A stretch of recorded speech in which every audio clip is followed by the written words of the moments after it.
Hello everyone, welcome to another amazing video. If you enjoy the content, I ask that you subscribe to the channel and turn on the notification bell so you don't miss the upcoming parts and new videos. Now, without further ado, let's get into today's video. Are you ready? Let's go. The story begins with our main character playing his virtual game. He and his companions have just finished an event, so the others are logging out of the game, and our main character is about to do the same. However, before logging out, he decides to open the treasure chest he just received. Upon opening it, a blinding light shines. It turns out his mastery reward is a golden ticket that allows him to cross over to the Azure world. He initially thought it was a bad reward and a scam, but driven by curiosity, he uses it. To his surprise, he is instantly sucked into a black hole. Shortly after, he wakes up in an open field and realizes he's on the 10-mile slope next to the beginner's village. This confuses him because he remembers turning off his VR, but surprisingly, he doesn't have a VR device with him. He had prepared for transmigration but wasn't ready to become a monster. Thinking of becoming a monster, he imagined there would definitely be some cheats. Even a slime could improve. But he was wrong. A slime crushes him to death. A goblin smashes his skull with a hammer. And even a same-level skeleton easily defeats him. This outcome greatly discourages him, and the only benefit of transmigrating is that he resurrects relatively quickly after death. Even the slime that killed him a few times is already at level 2. With this, he soon realizes that he can also level up, but then remembers that he is the weakest monster in this place. Still, this doesn't stop him from finding another way to level up. Shortly after, 2 adventurers are carrying out their novice task and fighting some skeletons. The knight kills the skeletons in front of him, leaving only the one behind. Then, the mage notices that the surviving skeleton is acting strangely, but the knight explains that characters in Azure are all hyper-intelligent, so a skeleton behaving strangely is unusual. Unexpectedly, the skeleton in front of him lightly strikes him, offending the knight, but that wasn't enough. So, the main character grabs something from the nearest bush and crafts a sign calling the knight an idiot. Now the knight knows he can't let this slide, so he attacks, making the skeleton smile because it knows its plan worked. Without hesitation, he steps away from the scene and lets the other skeleton do the dirty work. Since the knight has aroused the monster's hatred, when Azure monsters are awakened with hatred, they prioritize attacking players in a specific radius. If you kill them, the experience gain is shared among all who helped in the kill. He knew this because he has been an Azure player for 10 years, so he is familiar with everything. Here, even if he becomes a monster, he could still do something about it and find out the truth about his transmigration.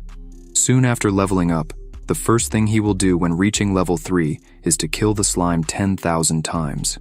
Meanwhile, on the World Channel forum, newcomers are complaining about a level 5 skeleton harassing them. This commotion caught the attention of a level 25 knight, who without hesitation declares that he will help them deal with the skeleton on the 10-mile slope.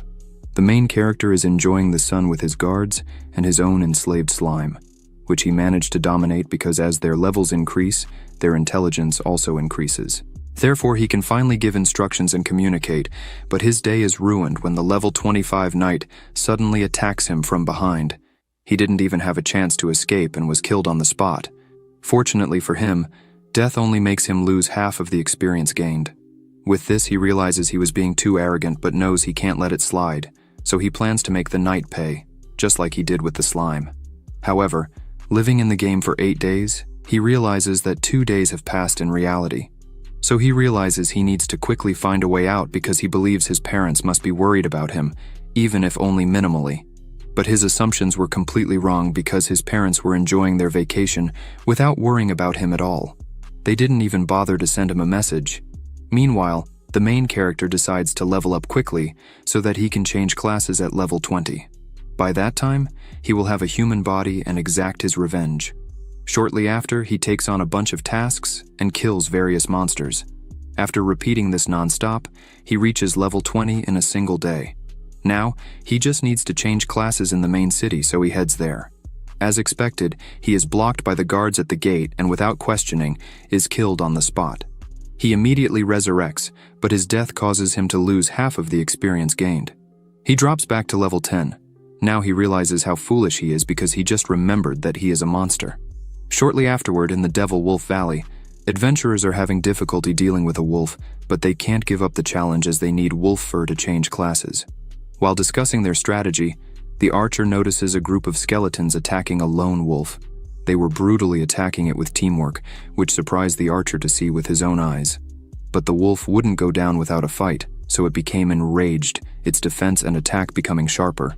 It was about to take down its opponents along with it, which the archer was trying to convey to his team, but they were still busy discussing. In contrast, the wolf failed to kill its opponents and was being attacked from behind, leaving the archer even more frantic. So his teammates stopped their conversations and went to see where the archer was pointing.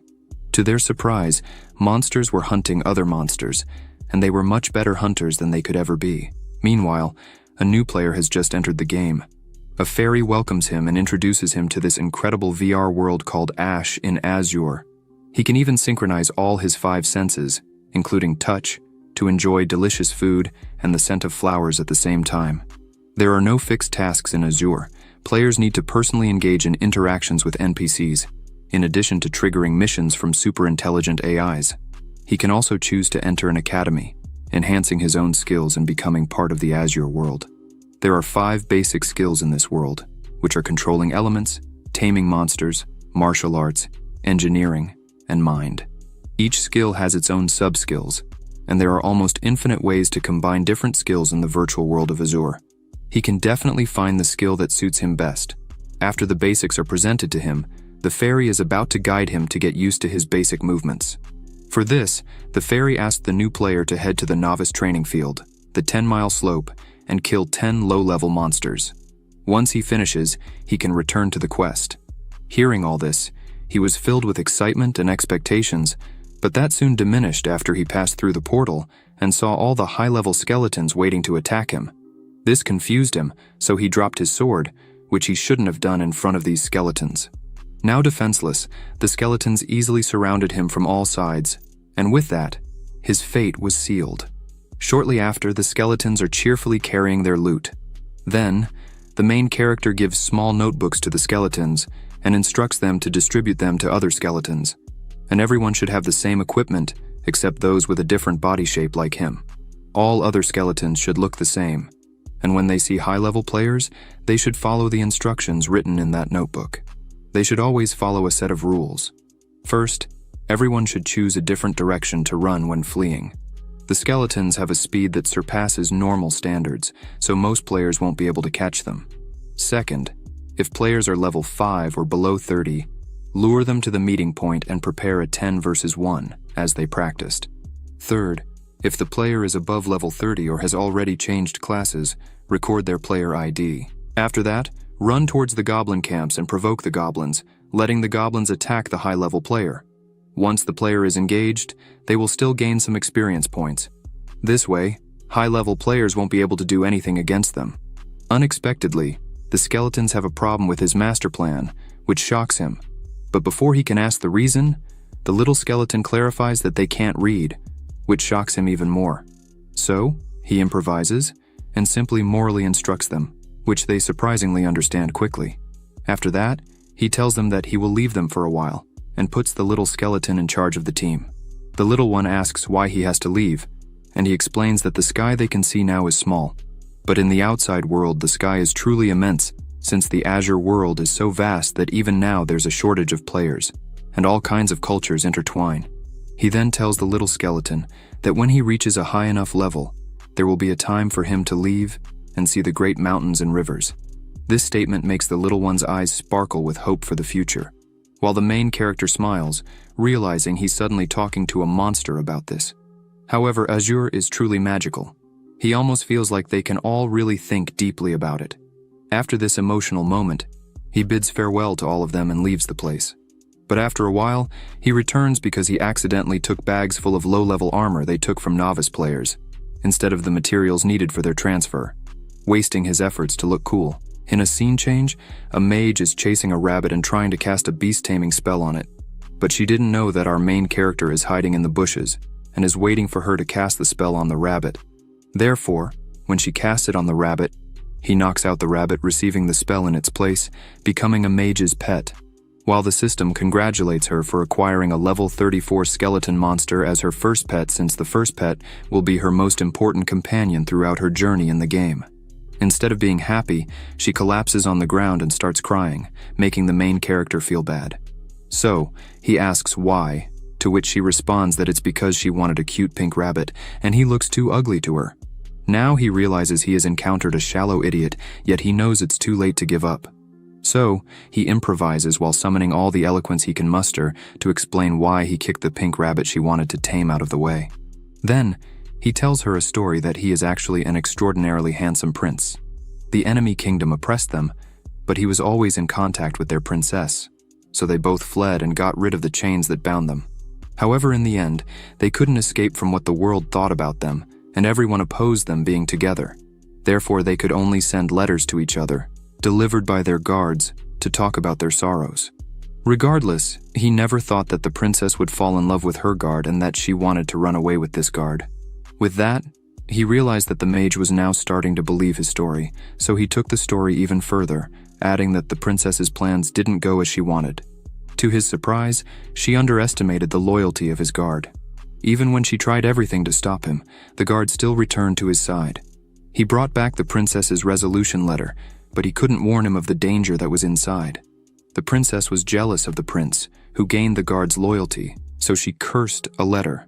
From then on, the prince could only live as a skeleton, reviled by everyone. Thus, he committed to lifting the curse and avenging his guard. Now that he had finished inventing his background story, he asked the mage if she could take on this task to fulfill his revenge and restore his original appearance, to which she instantly believed in his story and was excited to help him find his guard so they could be reunited. But he quickly tells her that his guard died to avoid the BL label. She immediately loses interest, so, to convince her again, he tells her that skeletons can exist, so it's easy for him to resurrect a dead man, which she is delighted to hear and regains her enthusiasm to help him. Now that she is fully convinced, she introduces herself as Bubble. After that, they are now in front of the gates of the main city, and the main character is confidently walking to enter the city. However, the guard stops them to inform the mage that her pet skeleton needs to be on a leash to enter the city, which shocks him because he completely forgot about it. Shortly after, he finally enters the city with a leash, and his mistress, being a novice, was enchanted to see all the amazing things inside the main city. He explained that all level 20 players transfer to the city, as the detail of the Azure world is almost the same as the real world.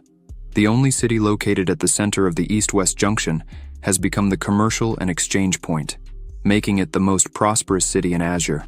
Then, the mage realizes that there is also a tea shop inside the city, which she is delighted to see, so the main character advises her to have one, as Azure is connected to VR through brainwaves, which can simulate taste. But unfortunately for her, she has no money, so the main character tells her not to worry and gives her a bag of coins that he stole from players to further convince her that he is a prince. With that, she bought a milk tea, which she liked more than the real one. But their peaceful walk was suddenly interrupted by an adventurer shouting at an NPC who bumped into him and is now venting his anger on the NPC because he was furious about being robbed by a skeleton before. But the main character decides not to get involved and was about to leave the scene, but to his surprise, Bubble is not by his side now and is now protecting the NPC. As brave as she was, her level was the opposite, as she is just a level 10 novice. With that, the bully started scolding and mocking her, which left her shaken, but she knew she couldn't do anything. After that, the bully decides to leave. But to his surprise, the main character defeats him and mocks him in the same way he mocked her mistress, showing his level to them, shocking the bully's teammates. But before he could humiliate them further, the NPC girl approached him and thanked him, but decided to take matters into her own hands and went to the player, threatening him to pay, which he still had the audacity to ask why. Then she decides to teach him a lesson he will never forget and defeats him to obliteration. Now Bubble and the skeleton understand that an NPC can be cruel sometimes. After the beating, the player was handcuffed and taken to jail. In a scene change, the three are now inside a cafe discussing the events that happened before. Bubble asks why she was not punished, to which she explains that she knew the guard, so he definitely wouldn't arrest her.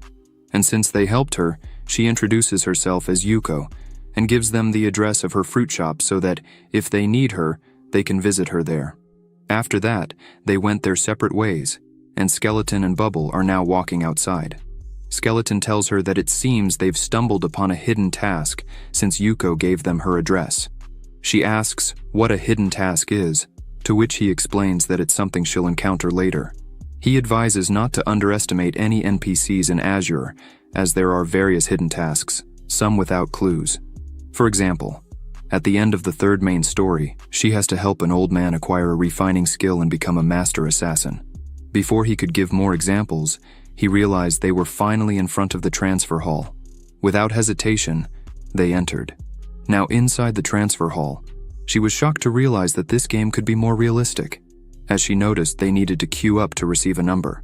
Skeleton reassured her that it's still okay because when there are more people there will be more windows, so they don't need to wait as long. While waiting, Skeleton told her that the 10th anniversary main mission in Azure would definitely be the biggest ever. During the 9th anniversary, there was already a civil war between the East and West countries. Although 10 years have passed, many new players are still joining, like Bubble, who joined because she heard the game would have significant activity and her classmate dragged her into playing. Then, her number was called, and she went to the counter, handing over the right amount of materials to change classes. Her request was understood, and she was allowed to participate in the class change ceremony without any issues.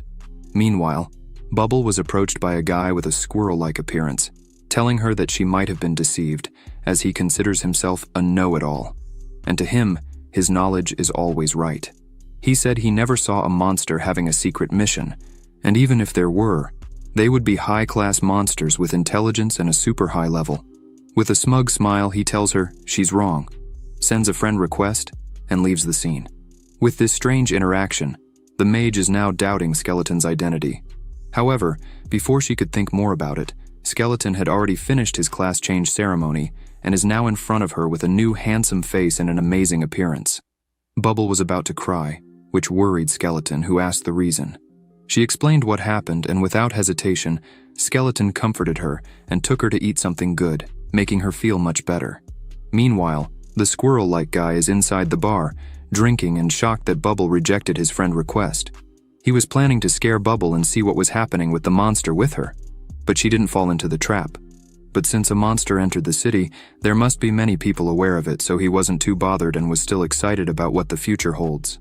At the same time, Bubble is enjoying the food Skeleton offers her and eating everything she can get her hands on. Skeleton tells her that he will help her improve and level up in her profession to prepare her for the DV Academy election, as only level 40 players can participate in the entrance exam for Azure's top 3 colleges. Previous participants also have the opportunity to join, with the chance to accumulate important clues and connections.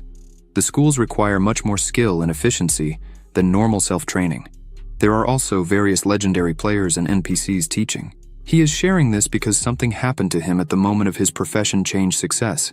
He received an email, surprised that a monster can still have an email, but the content of the email surprised him even more, telling him that someone on the other side of this email would never think that a small monster would change occupation so quickly, and asks if he wants to know why he transmigrated and if he wants to know how to return to the real world. The email tells him to complete the main mission, and his answer will be there, wishing him good luck and saying they will be watching. Remembering what happened made him furious, so he declares loudly that he will win and see who is really messing with him. Bubble unexpectedly responds happily, saying that it's the fighting spirit she also needs to boost. Then she asks for more food. In contrast, he knows he'll run out of money if she keeps eating like that. After eating inside the restaurant, they are now walking outside, but Bubble is still eating, so Skeleton asks her to eat less. Although eating here doesn't make her gain weight, the food is very expensive, and even a rich owner can't keep up with her appetite. She happily responds that she knows, but ignores it and changes the subject, asking what they will do next. Skeleton says they will later go to the DD Academy election exam, and with someone like him as a pet, at his current level of 10, she can practically enter the second exam without issues.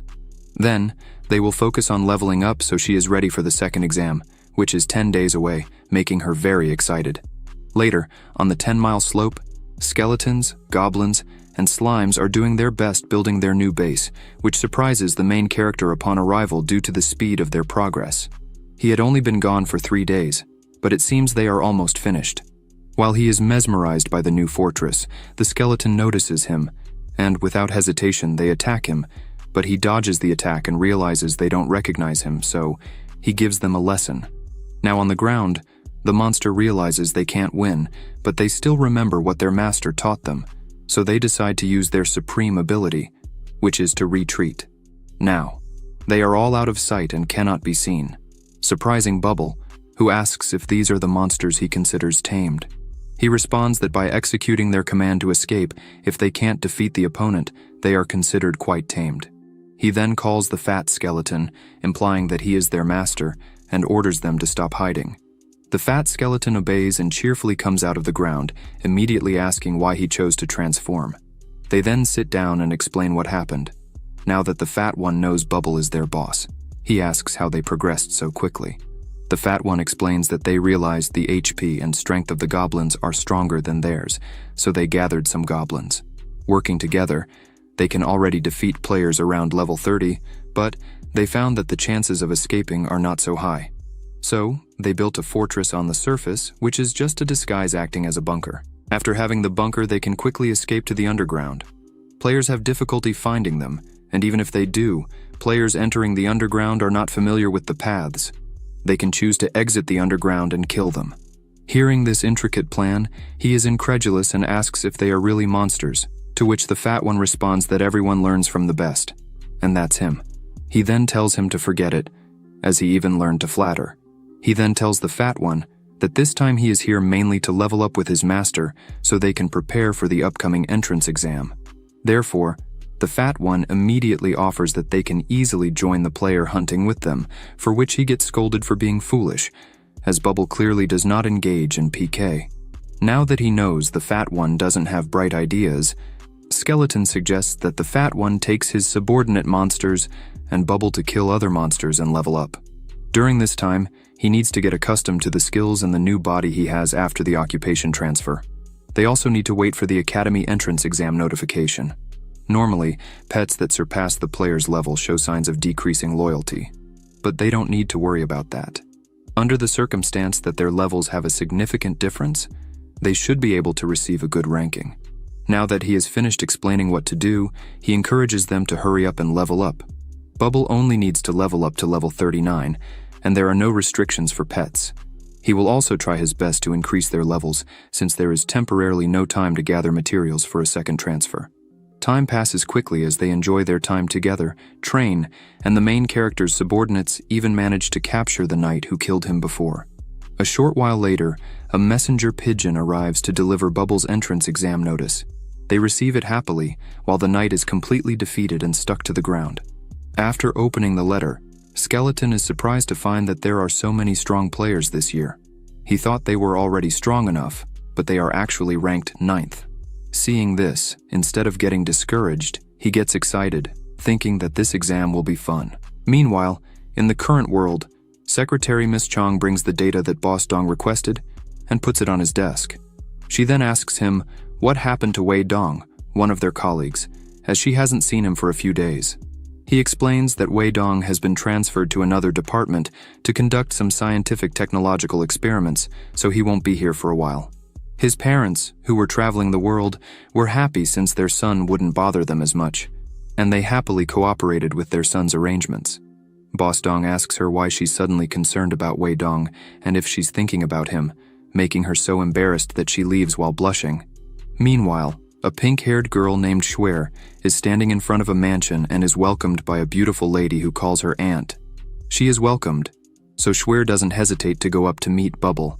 Coincidentally, Bubble has just left the game, so without hesitation, Schwer jumps on her and hugs her a bit. Schwer then asks if she's having fun playing Azure, to which Bubble happily tells her what happened inside Azure and the joyful adventures she had meeting Skeleton. Schwer, after hearing this, becomes curious and asks Bubble to tell more about the skeleton she met, to which Bubble immediately tells the invented story of Skeleton, which she believes is 100% true. A few moments later, Schwer finishes listening to Bubble for a whole day and wonders if Bubble is dating the game characters, which she immediately denies to avoid suspicion of being strange. But Schwer doesn't mind, as she tells her that after finishing her work, she will enter the game to find Bubble and see her little skeleton too. After that, she leaves. Now alone in her room, Bubble lies on her bed, reminiscing about the fun time she spent in Azure and can only sigh, wishing it were all real. However, she decides not to dwell on it and go to sleep. But that's not what happened. A few moments later, on the slope of 10 miles, inside the skeleton camp, Bubble is staring intently at Skeleton, who asks why she logged in at that hour. She explains that she couldn't sleep, so she came to check. She makes up an excuse, saying she was afraid he might be lying to her and secretly escape. Seeing her worried, Skeleton sits down and reassures her, saying he'll always be there. Hearing these words makes her feel secure, and she easily falls asleep. The next day, the annual final exam rankings finally begin. Thousands of people gather in one place, and many merchants, businessmen, and scammers are selling their goods outside the entrance. Skeleton then explains to her that the candidates for the entrance exam are reduced from 30,000 to 2,000, and they narrow down the area and level, choosing only 30 people in the end. Each exam also affects the competition of all forces. The palace also broadcasts live streams and betting matches. Each exam is also a carnival for everyone. Watching this familiar scene, he recalls that before transforming, he was just the president of a small guild and always watched the live stream. But this time he could finally go to the exam venue. Suddenly they are greeted by Yuko, so they greet her back. She proudly declares that she will take care of them. Now together, they enter the temple. Yuko notices that Skeleton has been looking at the dubious manual all this time, so she advises him to pay attention to where he's walking so he stops reading. But he explains that these manuals are important because they contain a lot of information about the examiners. She tells him that much of the information in those manuals is inaccurate and that it's too late to study them. Many people study the information right after being notified, so she throws away the book and offers her own manual made by her. To his surprise, the manual is very detailed. Now he wonders how Yuko, an NPC, would know anything about the exam. A few moments later, they are sitting, waiting for Chilao to appear so the contest can begin. Shortly after Chilao arrives, although he is one of the top 5 power holders in the Azure world, he stumbles and falls face first on the ground, making the atmosphere awkward as others question his true power. The guard helps him up, for which he is grateful. Then, he begins his speech, congratulating everyone who passed. However, he reminds that every year there's a possibility of a deviation, so he encourages everyone not to lose hope. This exam is divided into the first exam and the reassessment, and it is filled with aspects of wisdom, skill, and ability to test the player's capability. Next, everyone can pick up their number plate and enter the first location. He decides not to talk much, so they can start. Therefore, the guard immediately opens the portal, and everyone has already picked up their number plate, so the exam begins. The announcer starts the broadcast of the Divine Academy of Azure and welcomes all viewers to the 10th entrance exam competition. After introducing themselves, they explain the whole situation and that there are 2,000 participants in this exam, but only 30 will be chosen. The first test consists of 3 sections: body, wisdom, and weapon. On the island, there are 500 items corresponding to each section. The player must collect at least 3 items to meet one of the standards. Once 2 standards are met, they will have passed. Due to the requirements, players taking the exam must have their level below 40. The physical assessment needs to be collected, and lower-level players can only pass through teamwork. But the quantity of ghosts makes it so that once united, it's not enough to be divided among all. So, how will they choose? The following is the instrument evaluation for players needing expertise in assembling instruments. Every 3 parts can be assembled into a qualified piece, and all these parts come from a whole that was broken into 500 pieces. Selectively and carefully finding the perfect fitting parts is not an easy task. The last is the wisdom test. Scrolls scattered across the island need 3 of them to be gathered to complete a formation. Not only does this formation satisfy the exam standards, but it can also serve as transfer coordinates, becoming a crucial part of passing this exam. And now, the players have already arrived on the island. What interesting events will happen this time? The announcer puts all his energy into the exam to take a look and enjoy this fascinating game. Meanwhile, the ghost Martin suddenly smells prey and, in an instant, attacks, leaving a trail of blue flame. But unfortunately for her, her opponent was stronger. so she turns into a popsicle, just like other ghost martins that encountered Skeleton. While Skeleton didn't think this mission would involve restraining a monster like this, it seems like a good opportunity to test his new abilities, and with a smile, he declares that the game officially begins. Meanwhile, a group of lower-ranking players is hiding in the bushes.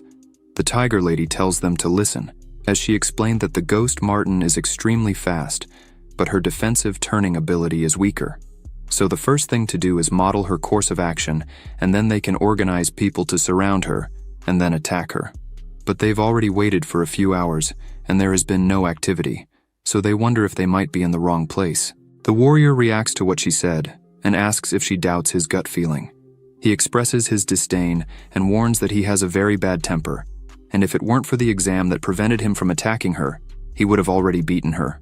After hearing this musclehead talk, the Cat Lady retreats in her statement, stating that what the Tiger Lady says makes sense because she is a formation mage, and only she can decipher the formation. After waiting a few more minutes, the Cat Lady is quick and suggests that she will check the situation first. The warrior tries to discourage her, but he is ignored. A few moments later, the warrior is crouched, still trying not to reveal his location, while being urinated on by a dog. Suddenly, the Cat Lady comes back and tells them that there is no need to hide, and that there are no signs of a ghost martin within a radius of 10 miles. She questioned a passing player, since the exam doesn't allow them to ask on forums. Apparently, the martin has already been killed by a trainer, which really angered the warrior, as he was urinated on by a dog. In a scene change, Skeleton is standing on the edge of a cliff. He realizes that something is wrong. He has walked around, so he wonders why there are no ghost martins. He has only killed about 200 so far. At the same time, the announcer informs the viewers that they have just received a message.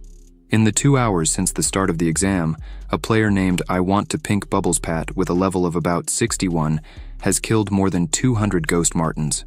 Normally, players' levels are restricted to 40 and below, but pets don't have this limit, although they have never seen a pet with a higher level than its owner. As everyone knows, if the pet's level is too high, it will lead to an inability to gain loyalty and result in a setback for the owner.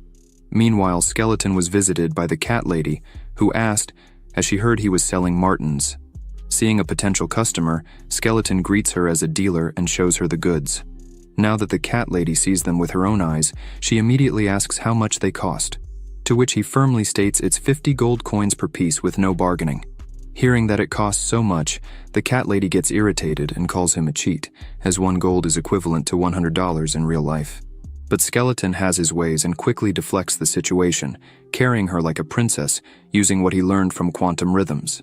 He tries to convince her with his charm. The Cat Lady tries to resist, but Skeleton is too much for her, suggesting he would lower the price if she let him pet her for half a day, which she tried to resist hard but, as expected, failed. A few moments later, she returns to her teammates with the skins she earned.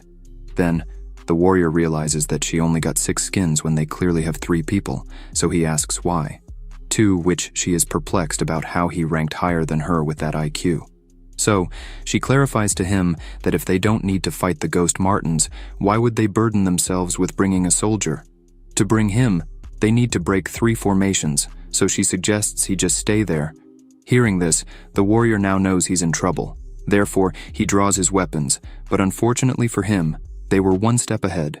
So he is immediately bound by a tentacle, dropping his weapon and preventing him from retaliating. The Cat Lady tells him that, first of all, players in the initial test cannot attack each other, and even if she let him go, he wouldn't be able to hurt them, but they can limit the player's movements. This is the initial formation of Hong Lian, which was launched in his previous position, as they planned to abandon him after they finished fighting the 6 Martins anyway. She tells him they are just following the rules and hopes fate doesn't make them meet again as they leave the area. Meanwhile, another group is wondering why there are no Ghost Martins, so they assume it's a bug. But suddenly, Skeleton appears before them, displaying his treasures and asking if they would like to buy some. Somewhere on the island, 2 competitors have now acquired 2 formation balls and almost cleared the level. They notice how interesting Skeleton is, so the woman asks Guqian if he wants to keep playing there for a little longer, to which he replies that playing in the first test is a waste of time. The next level is important, so he hopes they can see that vampire skeleton in the next level.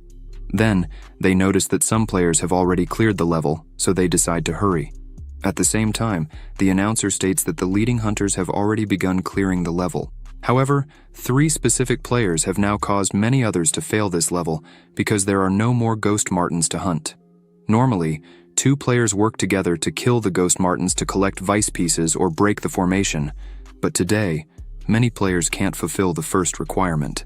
Not only that, the price range of these monsters is indeed a bit too high, so they wonder what I Want to Pink Bubbles Pat wants to do with all that money. Meanwhile, somewhere in the desert where pieces are scattered on the ground, Bubble realizes that they suddenly got a lot of money, so she asks Yuko what she thinks Skeleton is doing. But Yuko is busy and cannot be bothered, as the exam for mechanical devices is harder than she expected. There are so many pieces. It's like a 500-piece puzzle that has been mixed and spread across the desert plain. Find 3 puzzle pieces and combine them to form a part and clear the level. According to the information she gathered earlier, where a player finishes their strength exam, they will come here to pick device parts, and it would be easier to clear the level by working together with others. But it has been so long, and there are still only so many players. Therefore, she wonders why others haven't passed the strength exam yet, but she didn't know that this result was because of her teammate, and now he is causing a standstill, a deadlock. Without hesitation, he ran towards them. However, a bear dad suddenly stopped him, asking if he wanted a ghost marten skin, just like he was doing with the other competitors. Now that he's in front of another capitalist, he realizes that this big bear is the other reason why there are no more ghost martens to hunt. So, he is straightforward about it and asks him, to which the big bear responds that he only killed 100 of them, so there should still be more. Meanwhile, the commentator announces that the 2 biggest scoundrels have finally met and are now on the edge of their seats, wondering what will come from the meeting of these 2 rascals. It seems that these 2 want the same customer, so they assume they will fight. Meanwhile, Skeleton now realizes that there are barely any ghost martens left, while the big bear didn't think there would be anyone besides him in this round who would kill so many martens. So, they got a little heated, and it seemed like they were about to engage in a fight since both sell ghost marten skins. This outcome really excited the commentator, as he already assumes they are starting a fight. And these 2 rivals seem quite jealous of each other because they are in the same industry but also enemies. Without a doubt, these guys are about to fight. However, the commentator's assumptions were completely wrong because now the 2 greet each other since both realize that together they have monopolized the current marten skin market. More than that, the price is theirs to set. Witnessing this, they could only wait for what would happen next. Now they offer the skin to the nearest player and still sell the skin for 50 gold coins to him. But now each player can only get 2 of them. If he wants 3, he'll need to ask another player for help, and they might even give a discount of 5 gold coins, which can be accumulated. The bear was surprised, but, as expected, Skeleton has a quick brain. He even assumed that Skeleton had done advertising before. At the same time, word spread about their business adventures, and because of that, players began to gather in front of them, while commentators were astonished to witness this with their own eyes, as they had never seen this kind of situation in all their years as commentators. Before, there were players with incredible skills to quickly kill several ghost martens without worrying about others. They would finish their own work and leave. Meanwhile, Bubble is having a fever seeing all the money added to her inventory. Now she can probably drink milk tea until she dies, but Yuko doesn't like it, as she asks Bubble to open her chat panel with her pet. In a scene change, Skeleton is selling skins while using his wrist to flirt with girls at the same time.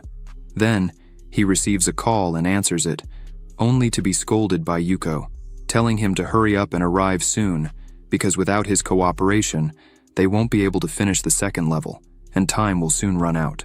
Meanwhile, on the other side of the forest, other players are gathering in one place. They are in trouble because they can't afford the skins, and if they don't go to the second level now, there won't be enough time and they will get stuck. But they can't attack Skeleton because his level is too high. Suddenly, another player, who is in the shadows, suggests that if they can't attack, they can use other methods. They can work together and reclaim what is rightfully theirs. In a scene change, Yuko is having a fit of rage because Skeleton hasn't arrived yet. Coincidentally, Skeleton appeared running towards them in a hurry, but unfortunately, he is being chased by a group of players accusing him of what he did, while the bear transforms into its second form like a snake, wrapping around Skeleton as he runs.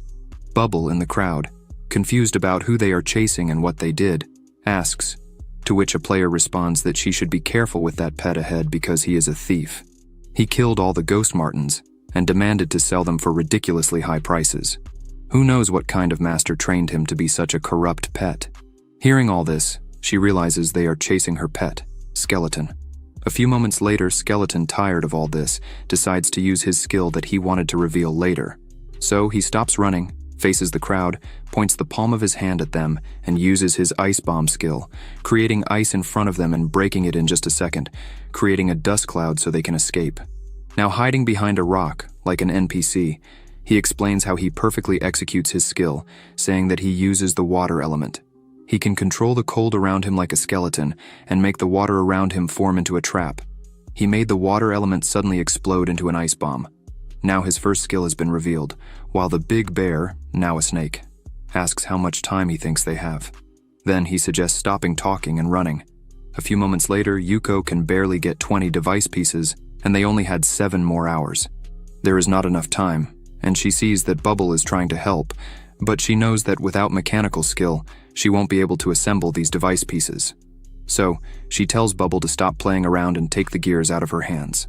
Suddenly, Skeleton has just returned with the big bear, but Yuko was stressed because they could fail the second level because of Skeleton's greed.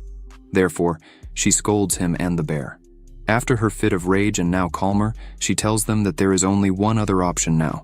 She explains that she observed some device pieces earlier, and they have a pattern.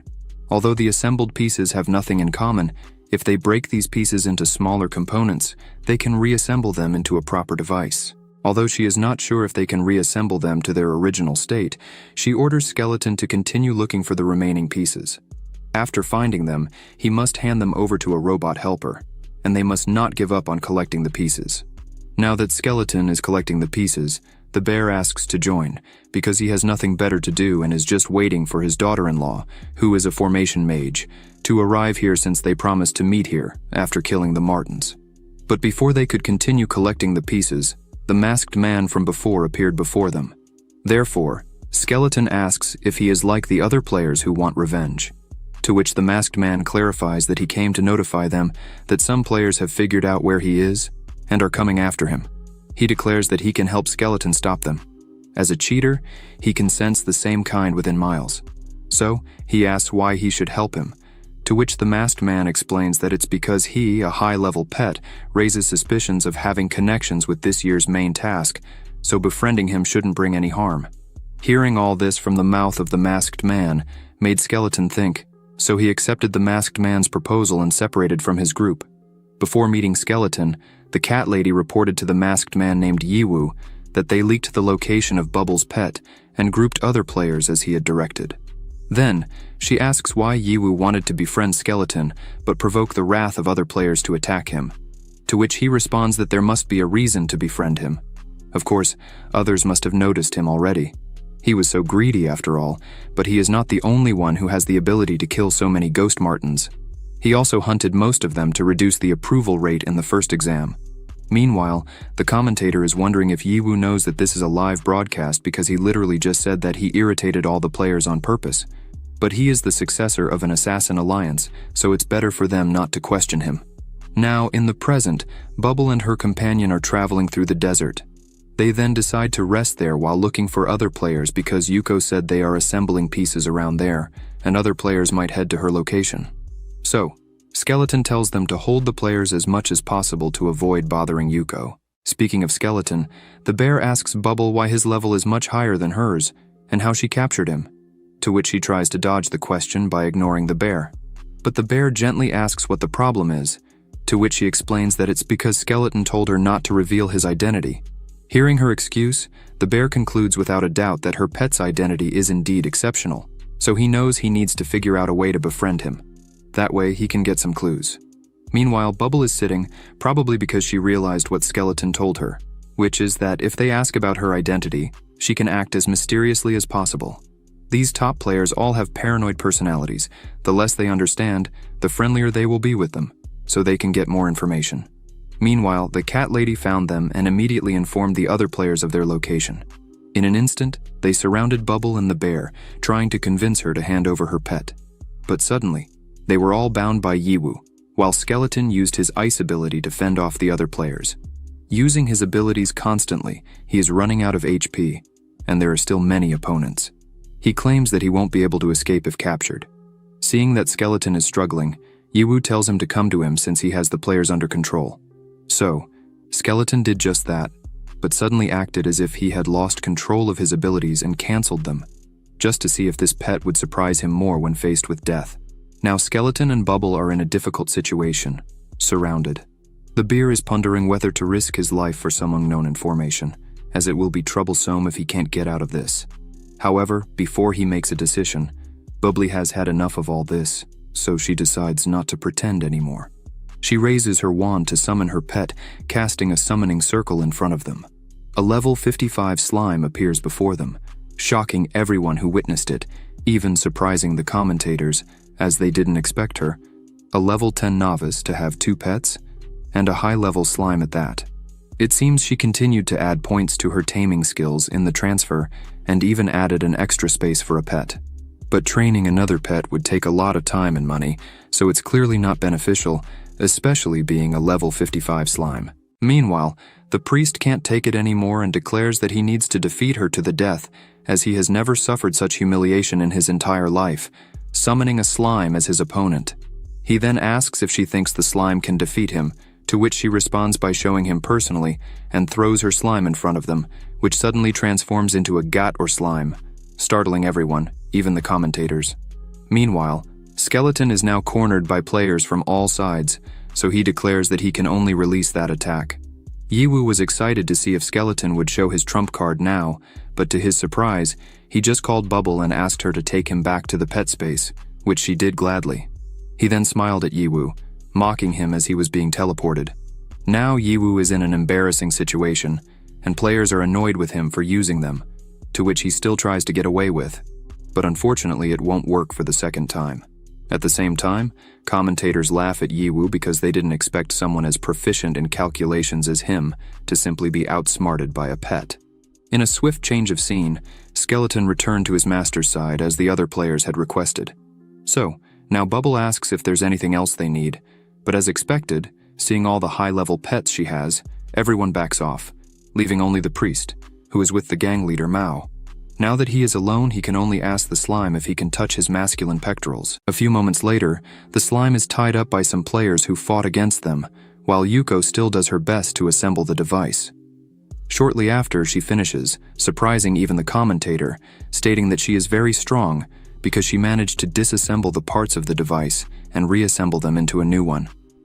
She then declares that they still need to make one more to pass, and many players are probably distracted by Yiwu, so they can rest a bit while working. She asks Skeleton why he sold all those skins, as they almost didn't make it on time, to which he justifies that, considering the quantity he killed, it should be enough for some players to come and help. However, he didn't expect there to be another shameless person like him. Even considering the number of ghost martens he and the big bear killed, there should be a number of players who could pass. But currently, it seems someone else killed more ghost martens and didn't bother to sell them. This should have already been calculated, meaning they have a formation mage who is not in this stage. Currently, formation mages are rarely seen participating, as they are the hardest to cultivate. Because of this, their passing standards are also the easiest. While he is explaining all this, someone teleports in front of them again. Therefore, Skeleton was about to turn the person into an ice pop, but the big bear stopped him. He then introduced her as his daughter-in-law, who just finished her formation exam and came to find him, so she poses no danger. He was somewhat right about her not being a danger, but only to them.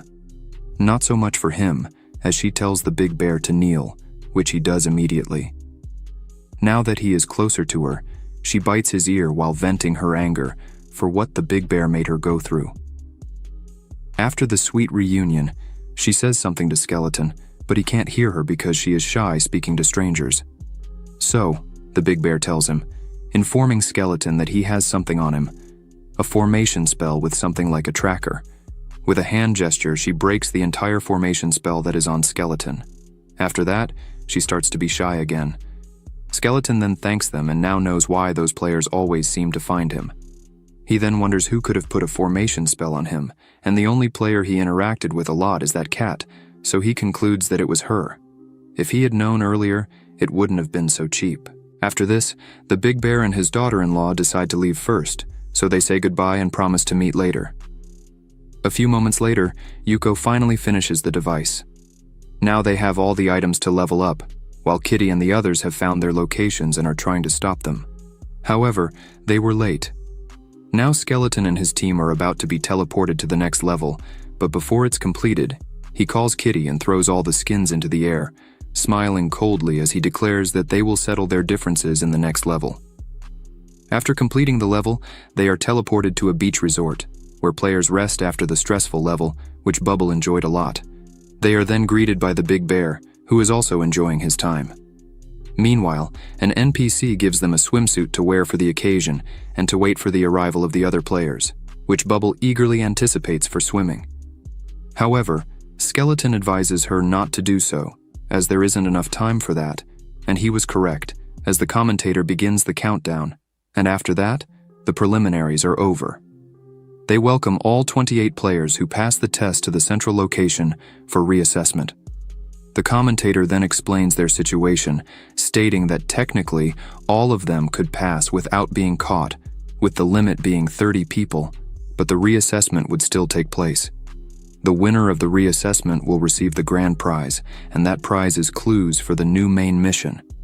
The ranking will determine if they can receive school resources and guidance from the teachers. After finishing, they start the exam, labeled as the Island Werewolf.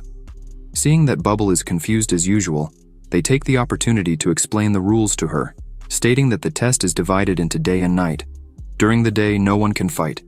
They can form alliances that will be important in the future, and this will be explained later on. Now, their numbers are mixed, and they will be randomly assigned to each player. They will receive another player's number plate, and this exam uses a point system. If they manage to retrieve their own number, they will gain 10 points.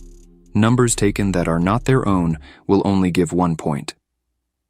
During the night, they can choose one type of energy ability from these 3 energies to cast. Only one energy ability can be cast per night, and they cannot reuse the same energy ability.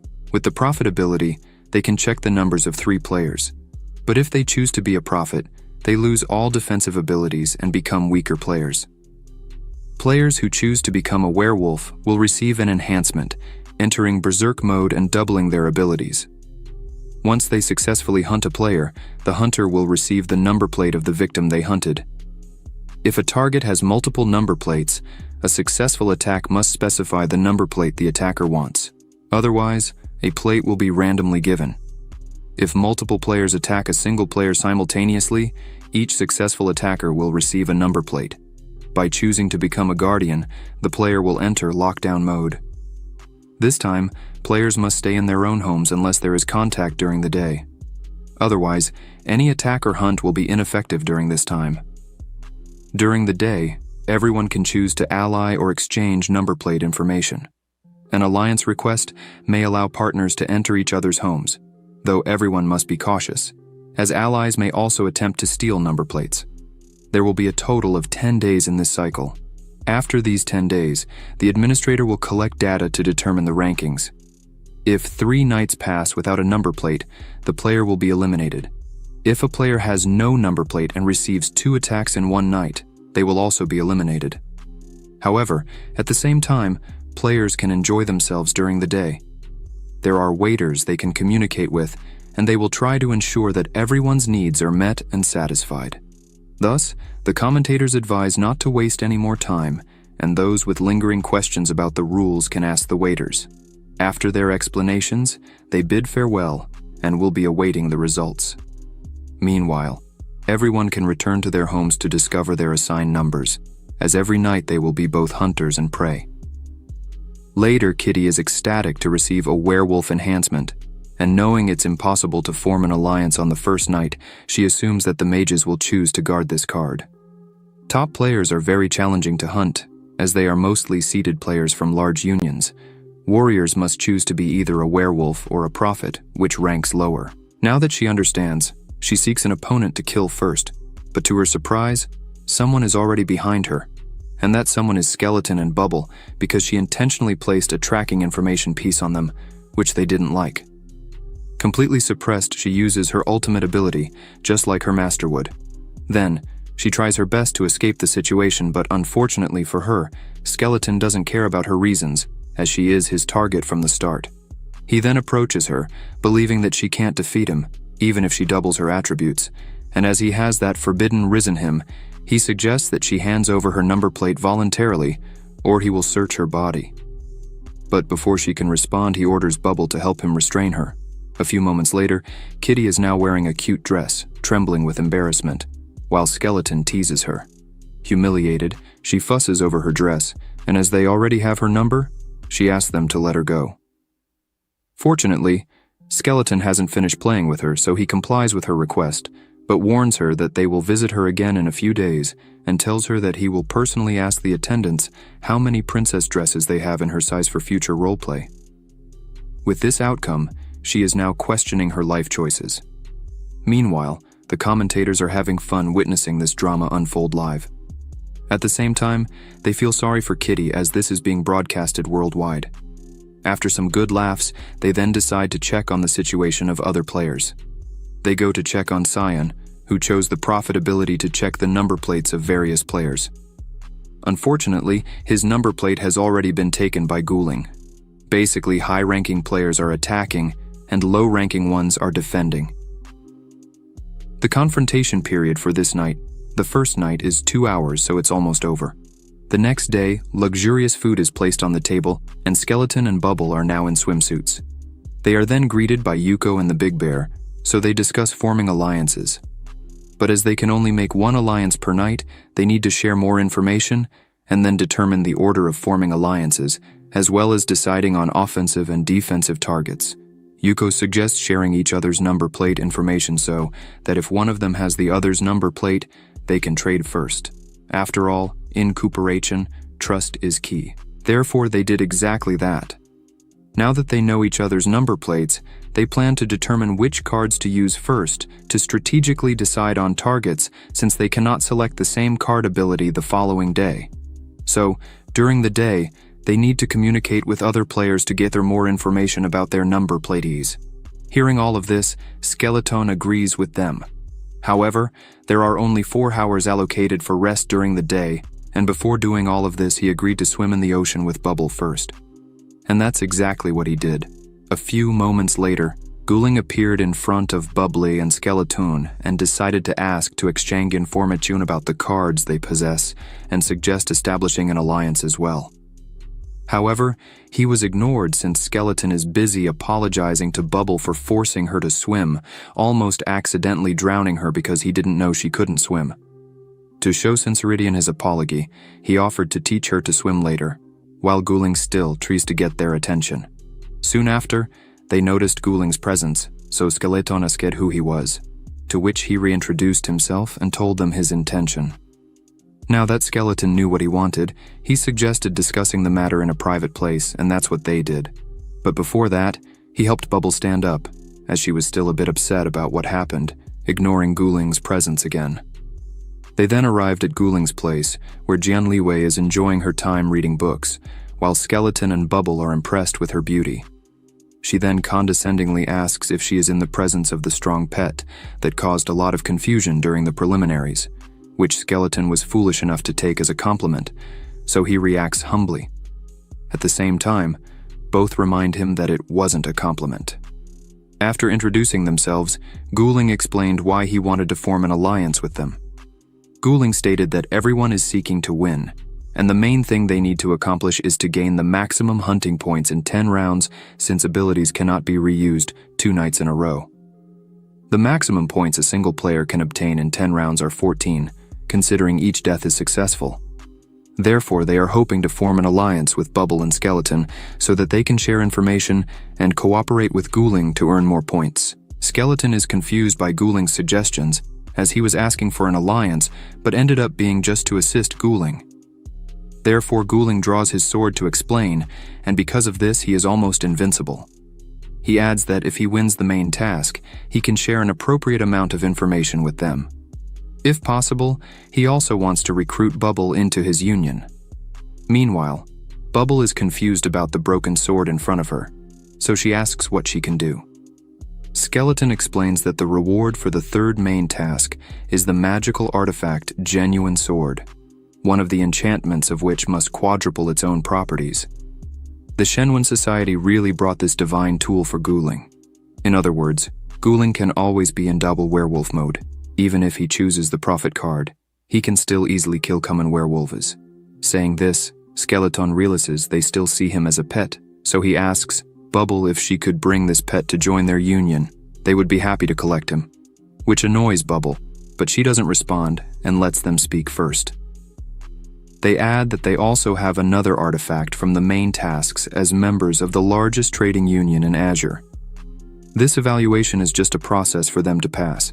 Therefore, they try to convince Bubble to join Xinyuan, stating that they can ensure they will treat her well, as he is the first successor of Xinyuan.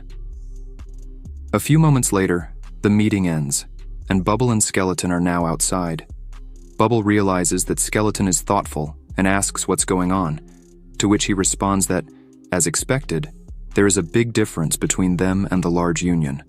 Therefore, he realized that he was too naive before, thinking he could win alone. After joining Xinyuan, they can easily make money and reputation.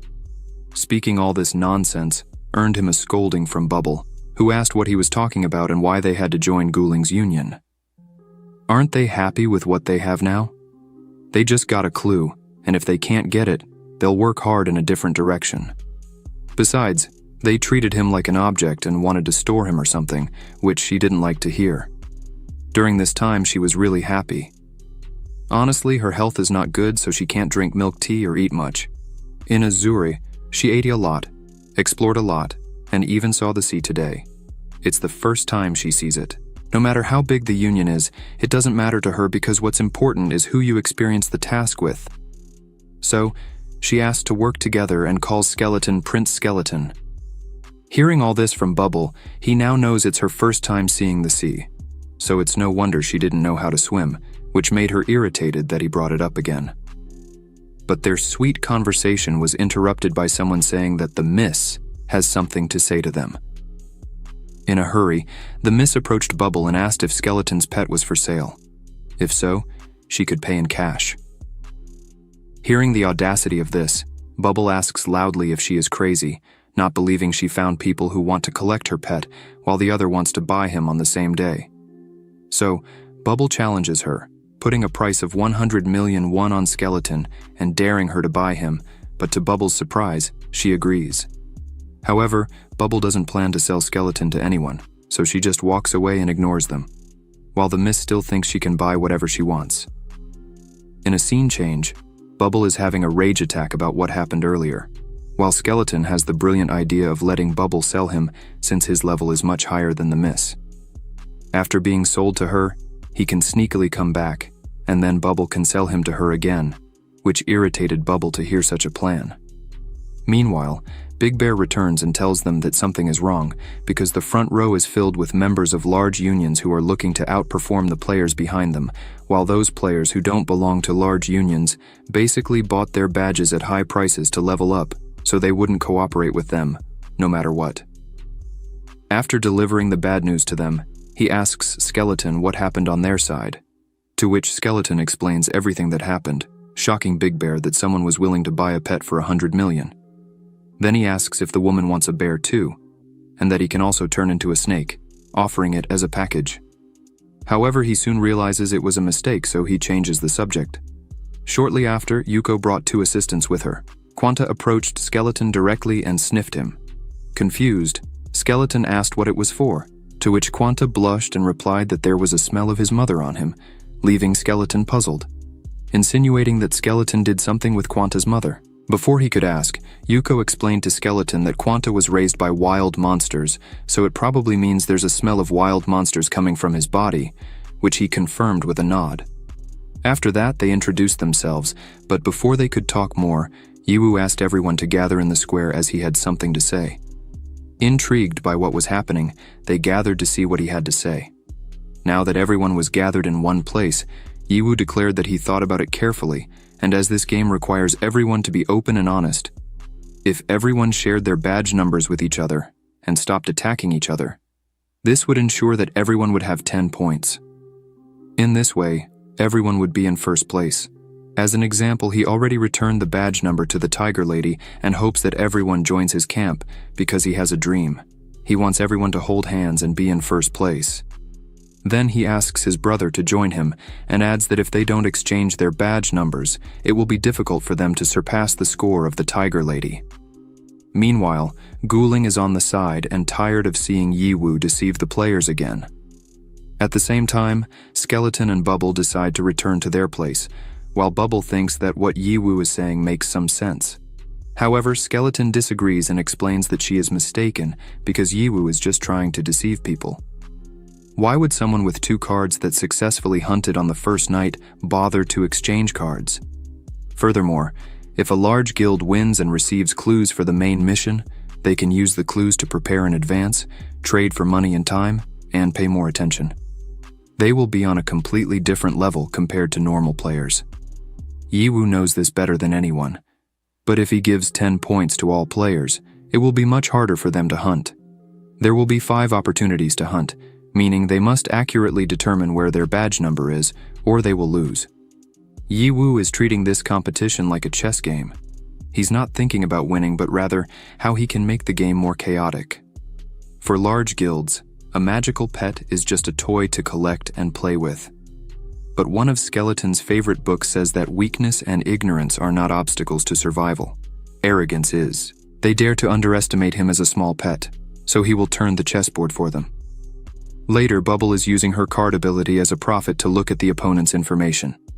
Now they know the badge numbers of Guling and Jianlu.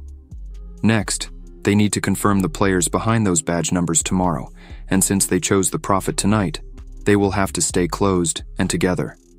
Skeleton then asks Big Bear to help him decide which princess dress is prettier, to which Big Bear, with a serious expression, asks Skeleton what he's doing but still gives a suggestion. After that, they decide to play and enjoy their time together. The next day, Big Bear's daughter-in-law is shocked to see what happened to him, to which he explains that he was playing cards with them the night before and didn't win any rounds. Soon after, Yuko informs them excitedly that she got Guling's badge number.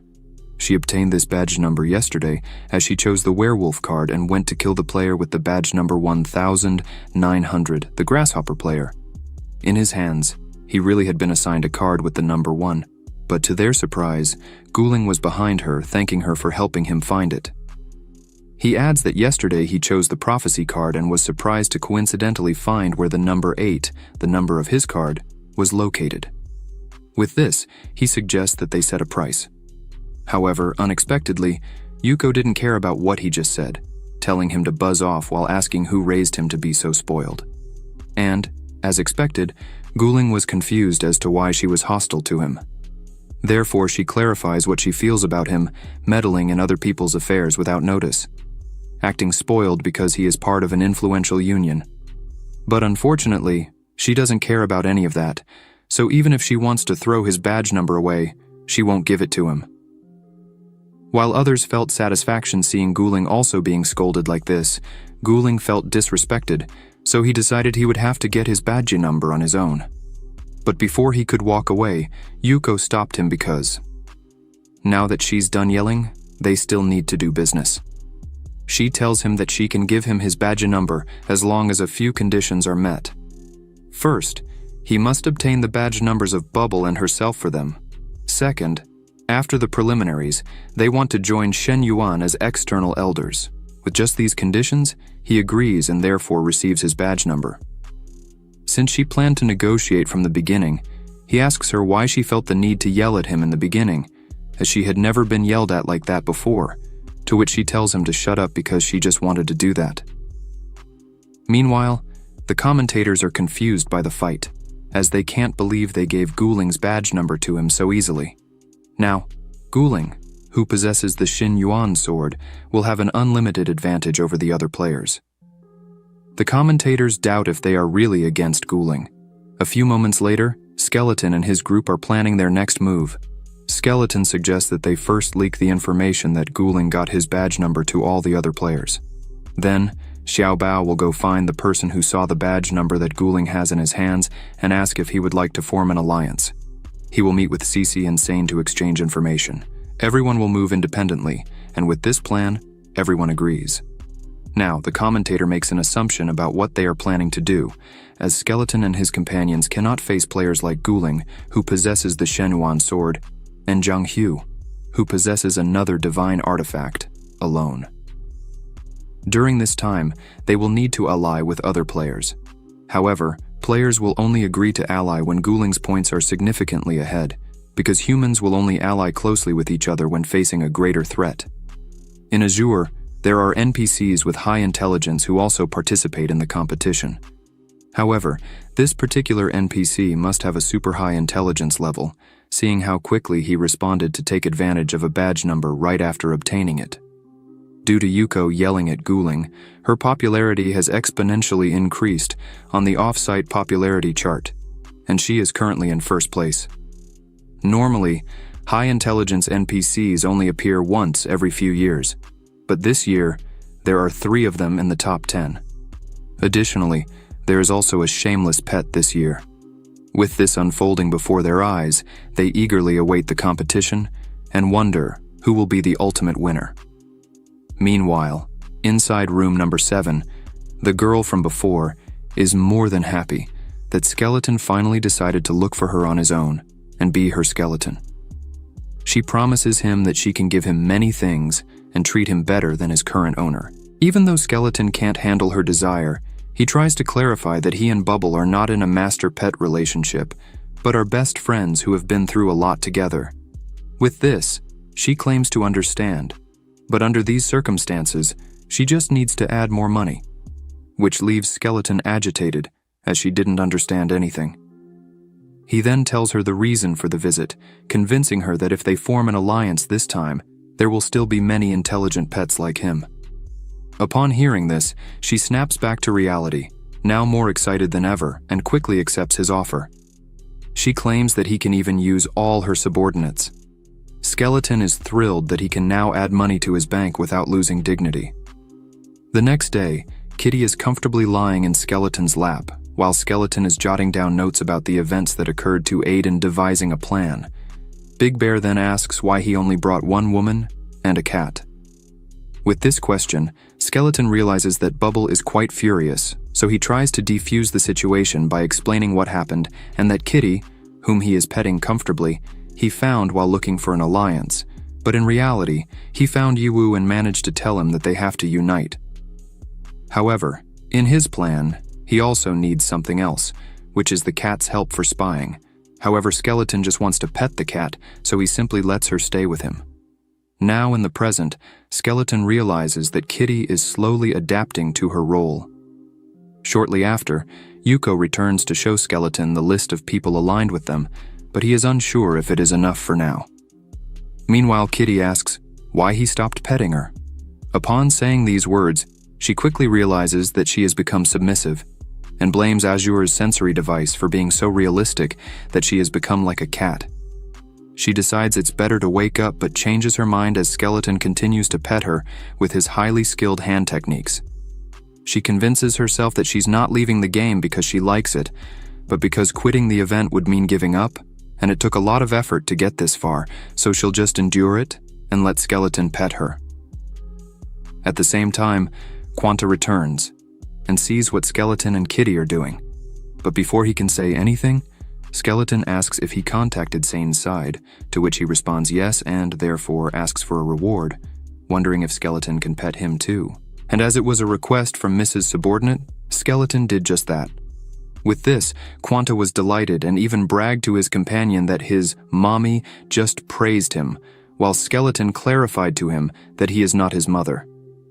Now that everyone is gathered, he tells them that tonight they will all confirm the card choice and the situation of Guling and Jinluyua. Once they confirm they are in a good position to hunt, everyone will attack together. And when the opponents retaliate, it will be tricky for them to borrow defenses from their allies. Later, someone confirmed Guling's status, so they were alerted to attack him now.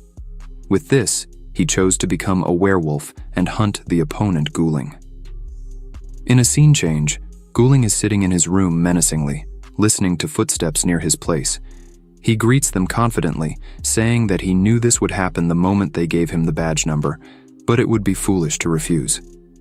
He then sighs, stating that he should just wipe them all out already because if he doesn't kill them all at once, they will never know the difference in their abilities. He then asks Skeleton how many people are present and assures that he hasn't allied with anyone, to which Skeleton informs him that it's 19 against 1 and asserts that they will take him down that night with so many people.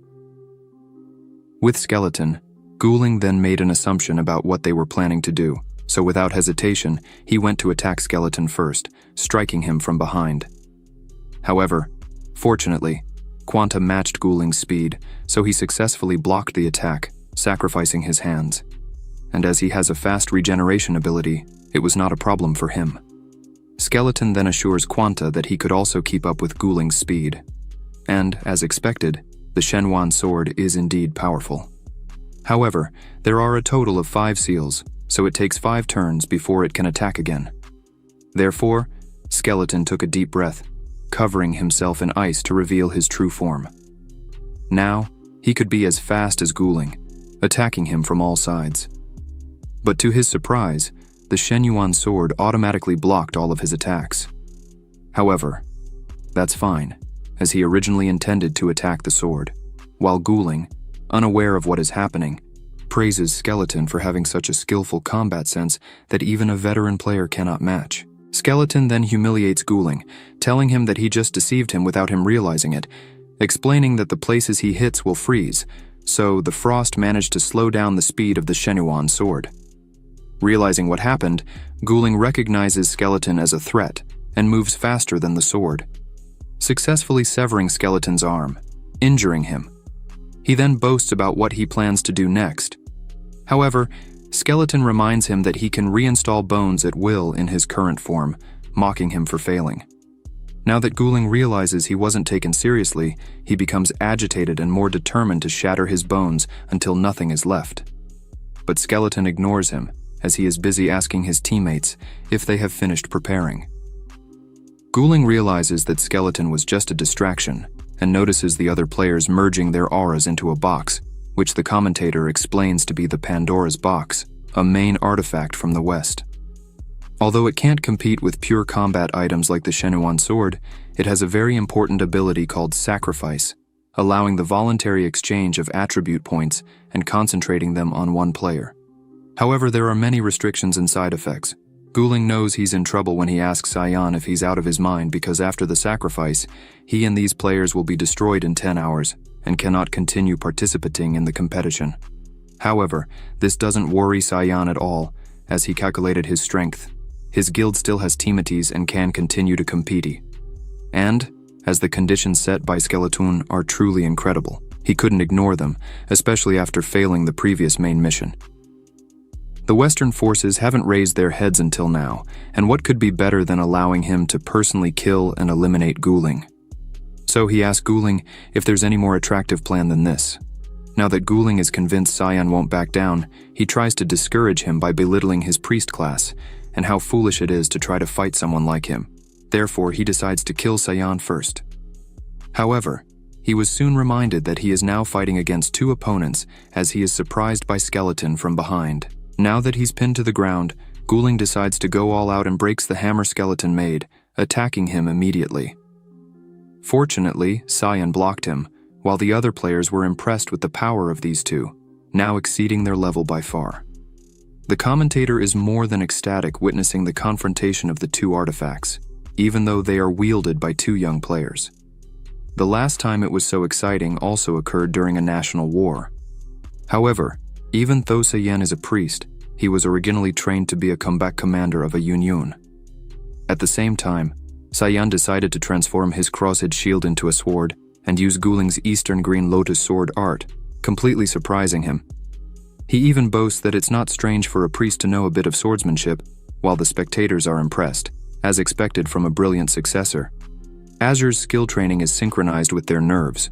Only the simplest movements and skills can be used when connected to the nerves. synchronization requires a lot of practice. Their methods here are almost at the level of professional PvP players. But unfortunately, Guling's talent is definitely greater than Sion's. Now Sion's sword flies out of his hand, so Guling is about to deliver the fatal blow. However, Skeleton was just waiting for him to lower his guard. Unexpectedly, Guling was doing the same. Now, he successfully pierces the bones directly, but unfortunately for Guling, Skeleton has some tricks up his sleeve. Therefore, Skeleton manages to land an attack using his severed arm, and as he said before, the places he hits freeze. Now that Guling is slowed down, Big Bear and Yiwu manage to entangle Guling's movement. With that, Guling soon realizes that all the previous delays were paving the way for these two seemingly ridiculous attacks, just to freeze and control him for this moment. Without further delay, Sion delivers the final blow, completing his revenge. The commentator states that the Xin Yuan sword will stop working for 3 days if it's out of the sheath without seeing blood. If attacked multiple times in one night, Guling will be eliminated. Meanwhile, on Kunlun Mountain, inside the Shen Yuan headquarters, the elders witnessed everything that happened during the trial. The battle NPC was amazed at how their disciple was eliminated. On the other hand, the Holy Infant player was agitated, ordering them to find out the origins of this mysterious skeleton since she was still in denial about what happened. Meanwhile, the others are now contemplating reconsidering Guling's position as the first designated successor, and as he was careless, he will certainly be a laughingstock for those in the West.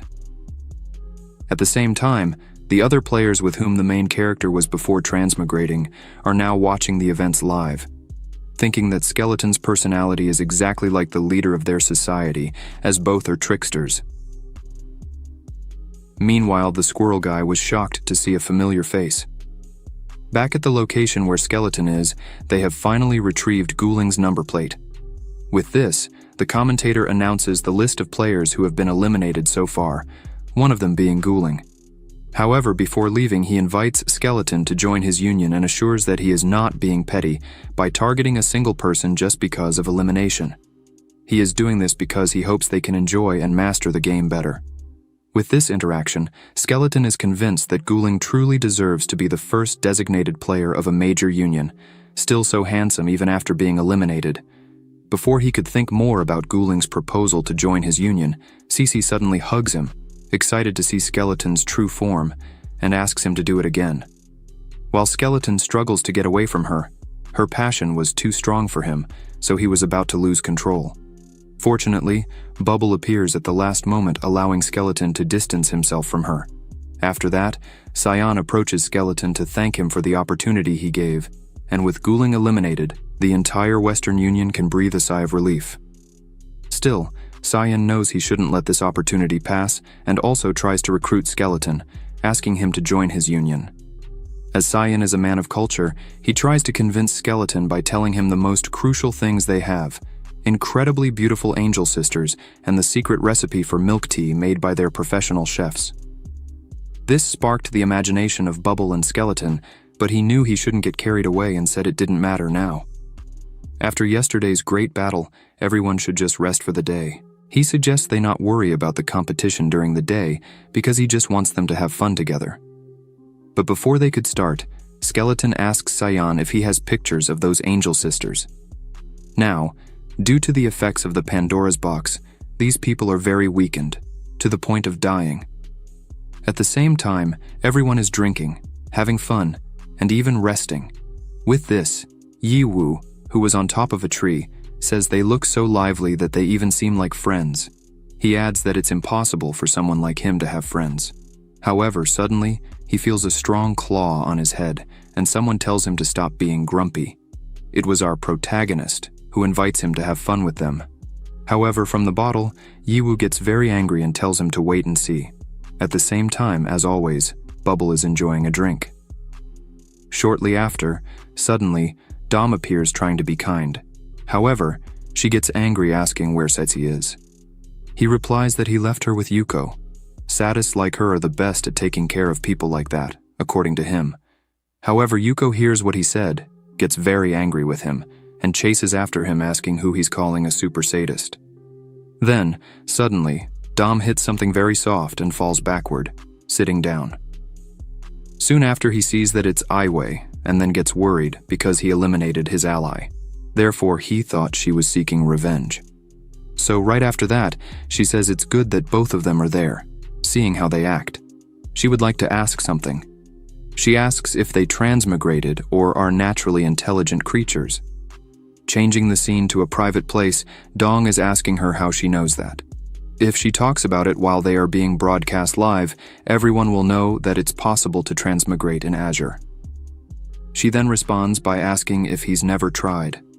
There have been other transmigrators, and in her experience, any attempt to contact the outside world will be blocked. At that moment, Dong remembers that in the past, he asked Bubble to send a message to some people. However, when he sent it, only asterisks and distorted text appeared. He then immediately says that it's true. He tried a lot at that time, and when he tried to explain it to Bubble, they silenced him. Therefore, now he opposes the idea that the transmission is focused on him. Also, he asks what she meant by what she just said. Is she a native of this world, or did she also migrate? She then explains that since all of them are NPCs here, they can discuss this freely. It seems that Yuko is, like her, an intelligent being originating from Azure. He then asks Yuko, from her point of view, what kind of existence players are. Yuko responds that it is written in the books that 40 years ago, players from another world began to enter the world of Azure. They are intelligent creatures like them, and to distinguish them, they call them players from another world. Players from another world exist in two states, connected and disconnected. When disconnected, they fall into a petrified sleep. In this state, they cannot be attacked, and they do not die. Right after, Yuko and she talk about their findings. At first, she was like most Azure NPCs and never felt that the world was different. She received players who completed their quests in the Fairy Mountain, which was her job. There were two non-combatant players on the mountain. One was a merchant, and the other an alchemist. Both used to come and talk to her, so little by little she became aware. One day they disconnected for a long time and didn't reconnect. This was normal for players, and she knew someone would come to pick them up. She didn't know why, but at that moment, something awoke inside her. Later, she learned that this emotion is called loss, until one day she saw one of them connected again. So, she went to him and asked why he reconnected and what happened to his friend, because he wasn't connected. At that moment, he, unable to hold back his tears, said that his friend had died. Yuko didn't understand anything and asked if he wouldn't revive if he died. Still crying, the man shouted that he was talking to an NPC, exclaiming that his friend was dead in real life and would never connect again. This meant he would never come back, and he would never hear his voice again, nor could he touch him. He wouldn't revive. It was at that moment that Yuko understood that their worlds were different. In Azure, there is no true death, she thought deeply, and suddenly she understood. It was at that moment that a tear began to flow, and the man talking to her was surprised. That's how she experienced sadness for the first time. At that moment, Dong said that he had never imagined that. He always speculated about Azure's artificial superintendents and how Azure NPCs were so realistic.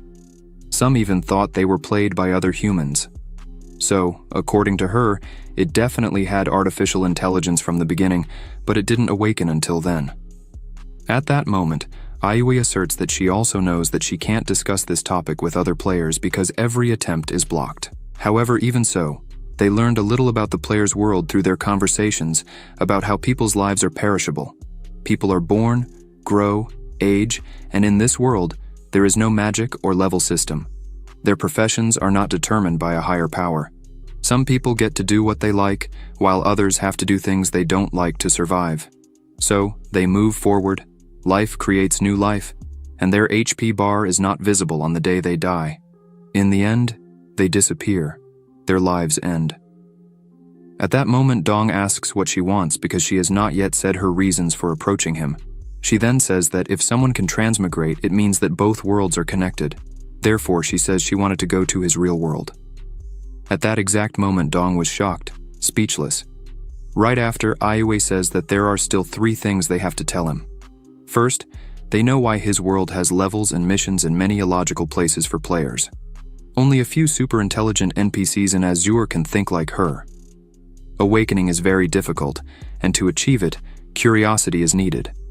For some creatures, whenever you illustrate enough, their intelligence will be stimulated, and they will want to explore and discover why death exists in your world and why they don't know about levels or can't change professions, just like in the game. Because the world works that way. Who created this world? Furthermore, some of your NPCs have reached a consensus with the current most powerful NPCs in Azure, and that is also the reason why she is cooperating with the dream. She told Dom that his performance exceeded her expectations, so she would like him to join them. According to her hypothesis, if they succeed in this, if they can bring their skills to Earth, like reviving or manipulating elements, they could be the new gods of Earth. At that moment, Dom asks her to stop because it's too much information to process. Then right after, Yuko gets up very excited, asking if it's really another world, and asks Dom if they can transmigrate. She also asks if there is a big difference between their world and theirs. Therefore, IUA tells Yuko not to worry, that both are intelligent NPCs native to Azure. If she is interested, she can come with her to the Fairy Mountain after the competition. Many of them then, IUE and also 3 NPCs residing there, were transmigrated, and through them, they learned so much about Earth. Anyway, as far as she knows, Dom was the first to transmigrate as a monster, so she hopes Dom will come with them. However, at this moment, he is very weak. His strength depends on his transfer, which is not easy to achieve. Transfers with 5 or more are basically expert level. Each person requires different materials and combinations to transfer. However, it seems he was careful in his first transfer. He can not only change shape but also add invisibility, enchantments, and additional combat elements. So, he must have been an experienced player before transmigrating. She then tells him not to misunderstand because she doesn't despise people like bullying does. Currently, he lacks much power to be able to return to his world. She adds that Guri fell, and if he hadn't fallen, she wouldn't have to tell him the clues for this main mission. This time, they are really important. An important opportunity for them to reveal the truth behind Azure. Right after, she shows him a stone, asking if he knows what it is. Dom, very shocked, says it's an air stone from the Fairy Mountain, an artifact obtained after completing a main mission, and one of its functions is to rewrite and hide character attributes. She then says that altering levels after entering the competition is not a violation of the rules. Therefore, she introduces herself again. Ice and Way Santa from the Fairy Mountain, level 105th transfer. Then, right after, she leaves and suddenly turns back, saying that she ordered Quanto Illusion Lunar to accompany him. At that moment, Dom wonders if it was all part of her plan. The gap between them is very large. Then right after, he realizes that something is not right. She didn't calculate bullying's elimination due to the large amount of information he received. He ended up overlooking that, at least in this game, high levels don't give a good advantage when it comes to killing. He concludes that she wanted him to join her gang in advance so that she could easily get clues for the main mission. Anyway, whether he joins them or follows his own path to win and receive clues in this entrance exam, it's just the best choice. So it seems it will be level 100 with 5 transfers against level 61 with only 1. The second part of the game officially begins hours later in Bubble's cabin. The protagonist is relaxed and lazy, expressing his reluctance to do anything for the day. Bubble, finding this strange, inquires whether they won't be eliminating anyone and asks if something happened. In response, he says it's something he can't explain. You know, I would never hurt you. There are many things that are hard to understand. At this moment, Grandma chimes in with a smile, mentioning that they have been together for a long time, and she has noticed some things. There's only one truth. The first mission he gave her was a lie. Wondering if Bubble has discovered that he transmigrated into the game, he acknowledges her intelligence. Simultaneously, Bubble remarks that he mentioned they could resurrect her knight, but that was a lie, an impossible strategy, right? At this point, Dom acknowledges her incredible insight. Exactly then IUA appears, asking Dom if he has a moment. Shortly afterward, he informs Bubble that he will attend to the test matters. Bubble tells him to go, mentioning that she doesn't even understand the rules. As he leaves, Bubble remains relaxed, pondering which mission was real and which was a lie. Inside, Yuko asks the protagonist if they can talk about his world. He replies that it's challenging to explain clearly. "My world is as real as yours. Like you, I considered everything I knew to be normal. Things flowed smoothly since my childhood, and thanks to my qualifications, I could easily enter one of the best universities, something akin to an academy. I never had grand aspirations. I wanted to play video games quietly, fall in love, and live at my own pace. After graduating, I became a public servant and rose to a position that didn't require much effort. And who would have thought I couldn't control my hand? And presto, I'm inside the video game." Yuko reassures him that the details align with what she knows. She still has some suspicions, but she can deal with them later. Changing the subject, she mentions that her assumption was not incorrect. She spoke with her allies, but none of them had his number, so it's likely in someone else's possession. The next step is to retrieve it. Now that they know what number they have, the good news is that Aiwei has not yet regained her ranking, so no matter how powerful she is, she can only kill one person. This means they have the advantage. They will have to negotiate with her. If they manage to collect all the clues from the main mission, in addition to their deal, their statuses will also be different. They shake hands and decide to work together. Shortly after, Aiwei asks him if he wants to share about his world with her. Transitioning to another scene, Bear and his sister are enjoying the sunset. Suddenly, someone with a jug requests everyone to gather in the square. Bear becomes angry, thinking it's Yiwu up to his usual antics. However, Yiwu behind him denies being responsible this time. Then, it is revealed to be the protagonist, who says that after careful consideration yesterday, he realized that what Yiwu said is crucial. Bear is left confused. Dom continues, saying that he currently holds 2 rankings and wishes to negotiate sincerely with these people. He admits to being selfish before, but now he is concerned that the exchange will be detrimental to all. He deeply regrets his past actions and tells everyone that Yiwu is the most visionary among them. At this moment, Yudis tells him to leave, saying he has nothing to do with it and that he didn't know anything. After this incident, they gathered in closed environments. The Great Bear was confused, wondering if he really wanted to exchange cards as Yiwu suggested, and why a player with many allies would need to trade cards. The system window indicates that the bear is a local tyrant, with an initial number of 69 and current cards being 69 and 439, with a total of 11 points. Dom told him that he has information and wants everyone to know. The system window shows that Dom's initial number is 9, and his current cards are 95, 567, and 621, with a total of 3 points. Dom hopes that everyone exchanges information freely to increase the average points. This way, they can try to get the Great God to change the objective. The guys started shouting in surprise, asking, "Which other god?" He replied that they know who Jiang Luyu is. She used the new Nua stone to hide her attributes, and she is actually level 5. The guys were very surprised by this news, and their faces turned purple with fear. Dom continued speaking, opening his hands, and exclaimed, "This is the situation. So how about we get the Pandora's box and continue soul-sucking?" Cyan said with a trembling voice, holding a cross in his hand. "Forget it. I can't do this anymore. The strength difference is too great. If they take the souls of all 30 werewolves, it will probably be more like suicide. We simply can't escape, so we will be destroyed very quickly." Dom got angry, slammed his hand on the table, and replied that they haven't necessarily lost. First, they need to exchange information, and if someone has Zhang Luyu's number, then they should step forward. However, there was silence among them. Dom crossed his arms and responded with a threatening look, saying that it seems like either people don't want to cooperate with them, or none of them has Zhang Luyu's number. Currently, the only player with 10 points is Honglian, so the strongest player just needs to find his number first, and then kill Honglian to steal his number. But now that he has made sure that at least some players have more than 10 points, there is only one way to win: get their own numbers and score more than 10 points. Then, just kill the player with the highest points and get the numbers of others to achieve a change in the ranking.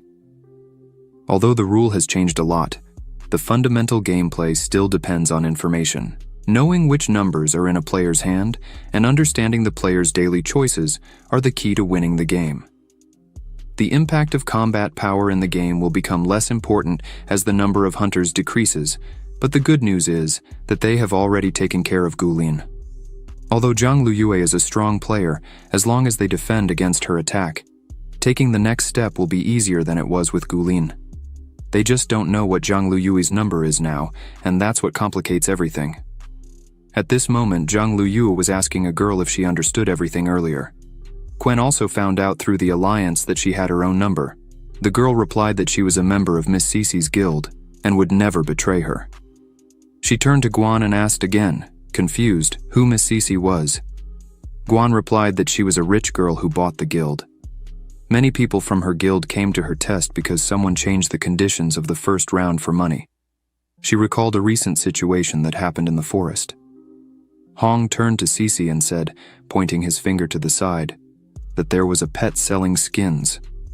He doesn't think they need to fight now, and they sell for 50 gold coins. At that moment, she was delighted and said that this is great. It's like receiving a gift. The most convenient way to resolve everything is through money. Guan thought. That's why 7 or 8 people from her guild were retested so quickly. Zhang Luyue asked Guan how much Miss Cece paid for the service. She can provide all the necessary resources. Guan should head to the Immortal Mountains later. The other girl started shouting, angered by Zhang Luyue thinking they were with Cece because of money, and asked if, in her opinion, she is some kind of corrupt person. But before she could finish speaking, Zhang Luyue interrupted her and said calmly that all these high-level weapons must be removed and sold at a good price. The girl bowed on the ground before Zhang Luyue and shouted that from now on, she is the most faithful disciple of the Immortal Mountain. She will fight wherever her guild goes. Zhang Luyue thought with a smile that corrupt people are very easy to force into betraying someone for a certain amount. It seems that most people on Earth are like that. This is a simple world, but at the same time so complex. Cece and Hong went to Dom's room, and she entered with a smile, saying she was late. She sat in the chair next to Dom, looked at his face, and said she had good and bad news for him. He asked her to tell everything at once, and she replied that recently in her guild, there was a player with the nickname Dusk Funeral. It seems she had Zhang Luyue's card, but it was left behind, and most likely, Zhang Luyue should have contacted her. And from what she now knows about the people on their side, they will betray him very easily if bribed with a larger amount. Hong shouted confidently at her that he would never betray Miss because thanks to her, he is here today. She looked at him with a smile and said, "Of course, except for him because he is not like that." He fell deeply in love with Miss, and Dom interrupted their conversation and started saying that not only did Zhang Luyue get his number, but now he is also forced to witness their public display of affection. Hong looked at him with a red face in embarrassment and shouted at him, asking what he is talking about now. Dom then asked why he was blushing now. At that moment, a girl knocked on their door and entered, apologizing for her interference and asking if they would like to exchange numbers there. Dom thought for a moment, and she continued talking. She has the number plate 9, which she knew belonged to one of them there. She asked if they wanted to bargain with her. Dom was glad that everything worked as he expected. After these thoughts, he asked her which number she wanted in exchange. At this moment, the bear remembered this girl and whispered in Dom's ear, reminding him that she was the one who once said she would never work with them. She was embarrassed and replied that no, not anymore because she is still not dead. After that, she put her hand in front of his face and shouted that this trick is very clever because even though the points are not so important, the ranking they receive affects the rewards and resources they get in the end. Nowadays, many people are exchanging numbers with each other, and if she doesn't do it, she will fall behind. She has the number card 9 and will agree to exchange this card for the number 27, only for this card. But if they don't have this card, she will give this card to someone else. Dom smiled at her and replied joyfully, so they agreed. He handed her the number 27 card and took the number 9 card, saying that this number belongs to her. She thought about it and with fear asked how he got his number. It couldn't be a coincidence, and he told her that it had to do with the fact that they had entered into an alliance at the beginning with Guan. They found out that she had the number 27 card in her hands, and later discovered that she had her master's card. But now Guan and the others, as well as Jiang Luyu's alliance, were exposed.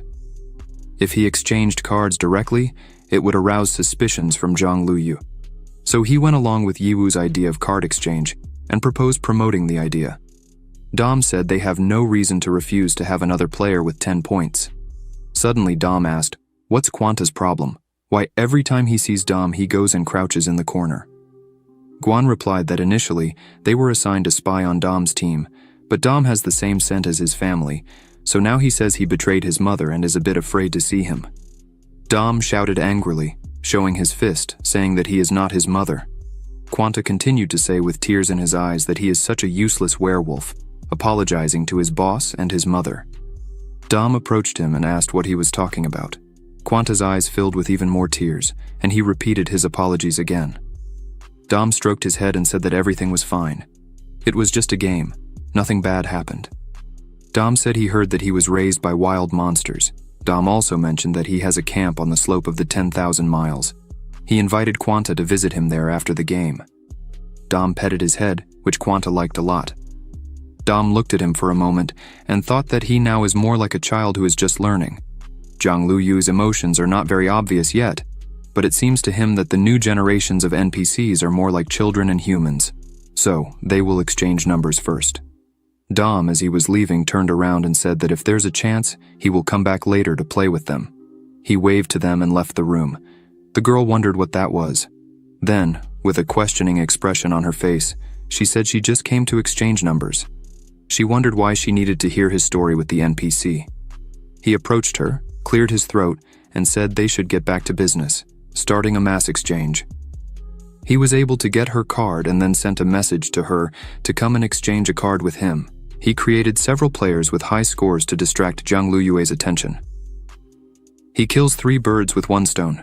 He really is a genius, the girl responded, tired. She finally finished exchanging the numbers. She won't listen to him brag. He showed her his number and said they would have 3 more chances to hunt. It's just Jiang Luyu being shaken by attacks and taking down other players from her normal state, one at a time. No matter how strong she is, she must follow the rules of the game, and as long as they don't face her directly, this will be done. The next step is to guess Jiang Luyue's plan for tonight and avoid the moments when she attacks.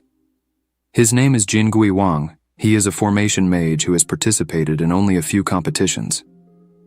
He is now exchanging his number card because the 9th Great God's pet proposed a mutual card exchange. He easily got her card.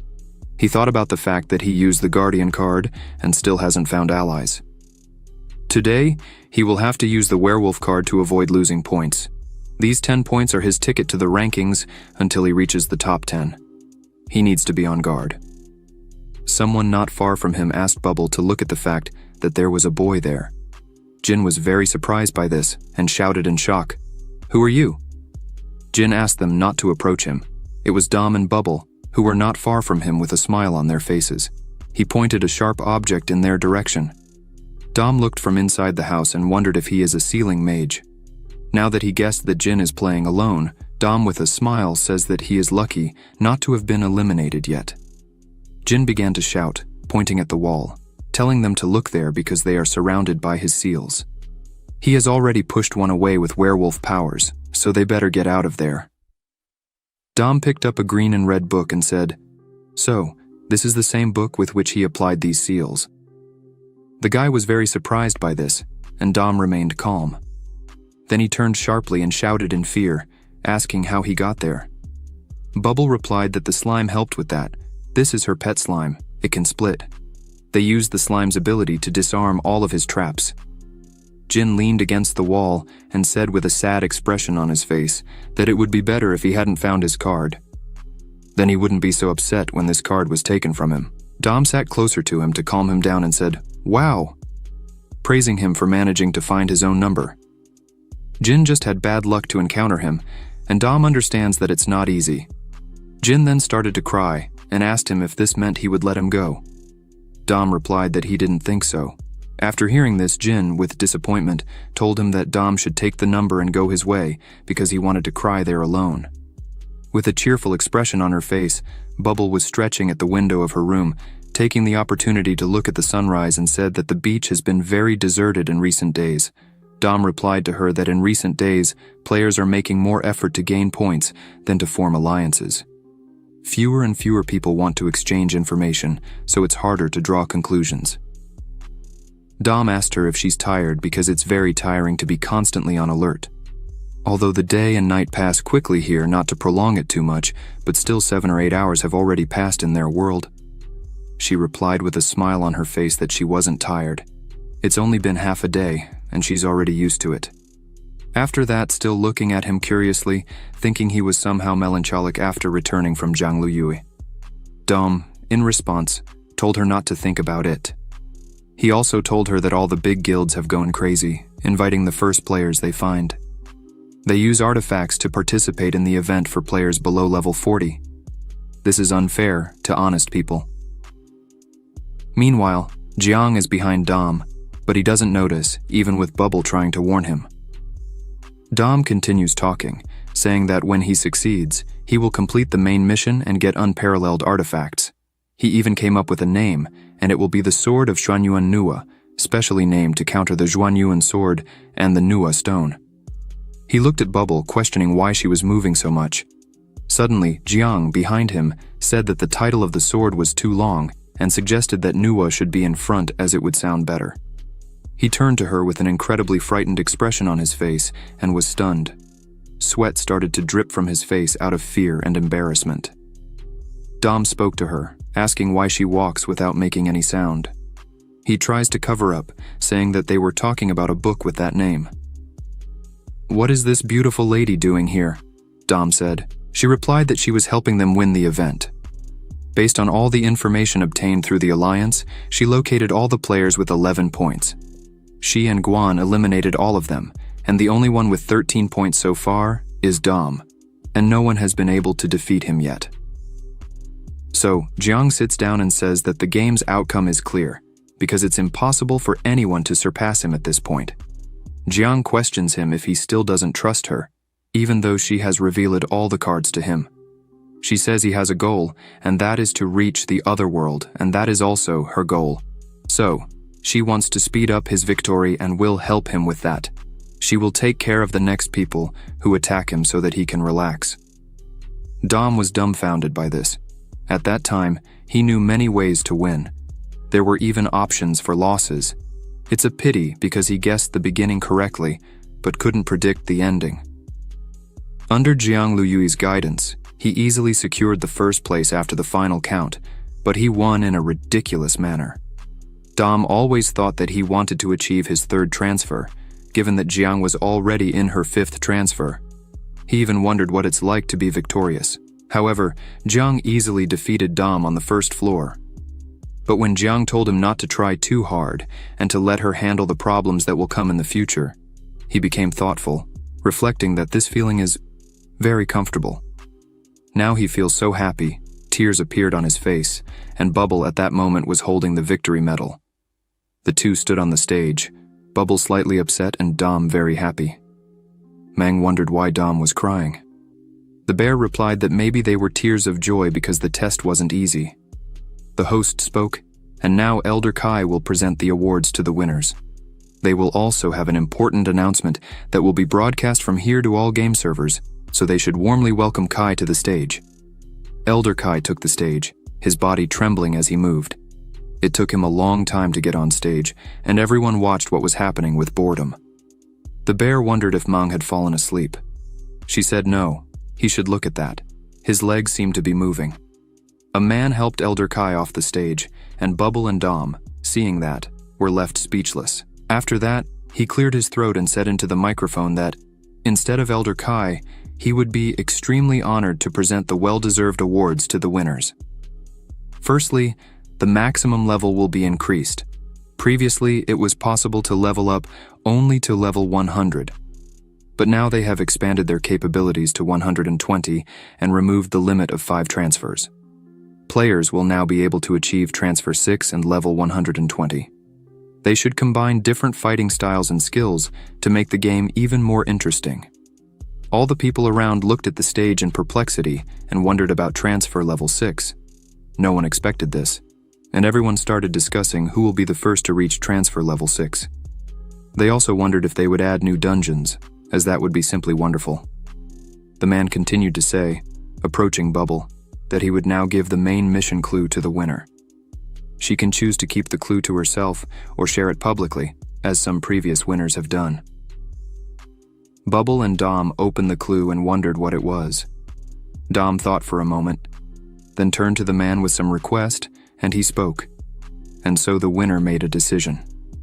There are 2 clues, and Bubble decided to share one of these clues with them, and the second will be kept secret.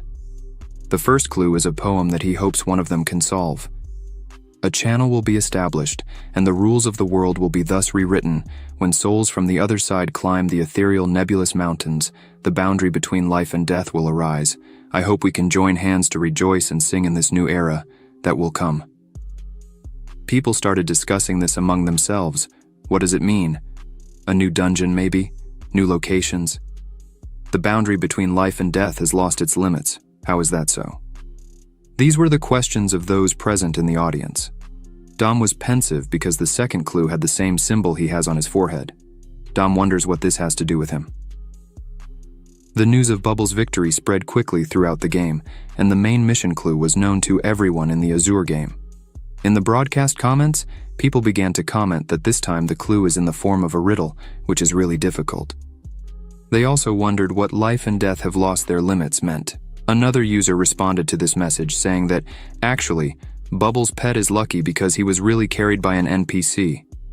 Another user asked if her pet is a skeleton or a vampire. This user also asked if this pet could be a reward for some mission because it is much smarter and more inventive than other NPCs, and says that in a few days, he will go to the skeleton camp and try to get his own pet like that. Another user told him that he shouldn't even have hope. The average level of skeletons in the camp is almost 60. As soon as they see a player above their level, they quickly flee, but beginners rarely choose the area as their spawn point. Fortunately, these monsters cannot move. Everyone discussed this situation among themselves. Jiang appeared among the crowd with Quanta and Guan by her side. Meanwhile, a huge bird flew up to her and landed in front of her. She climbed onto the bird and flew away. People around saw this and said it was simply incredible.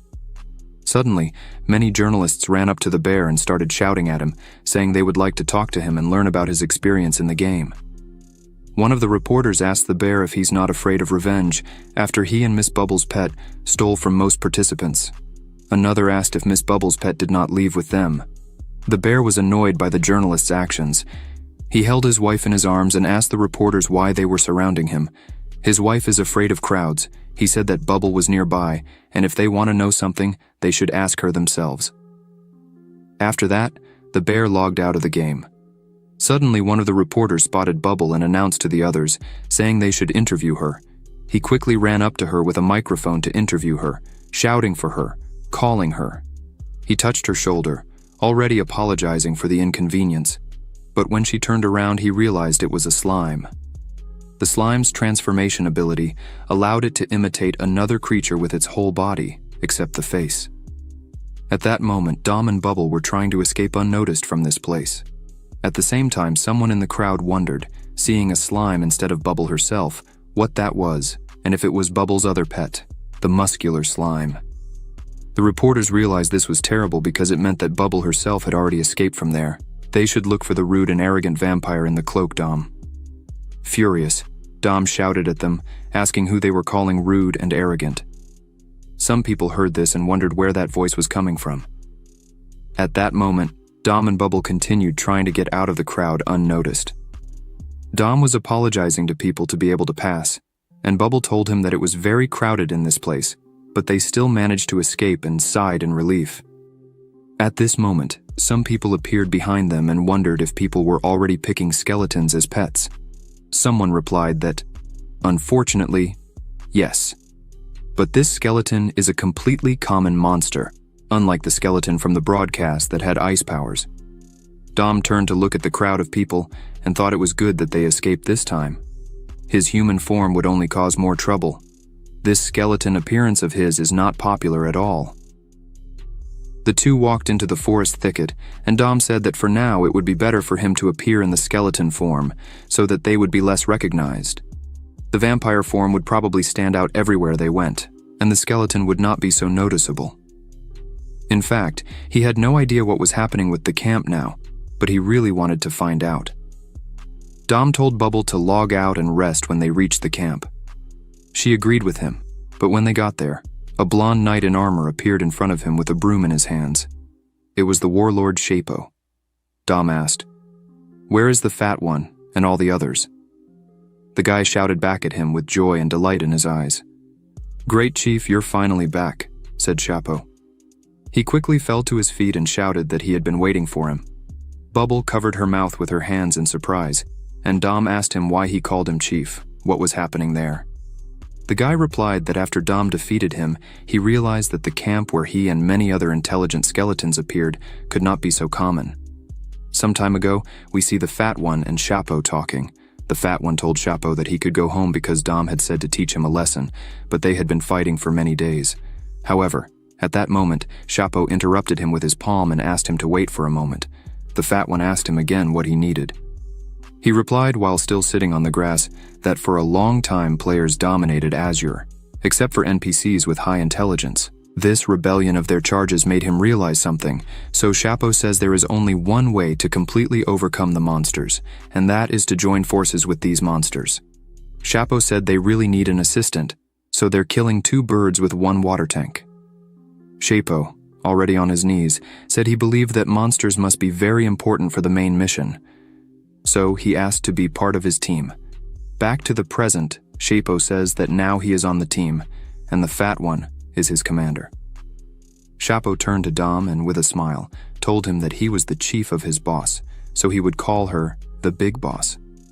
Dom, already impatient, told him indifferently to get straight to the point, asking where the Fat One and all the others are now, and why the camp is like this.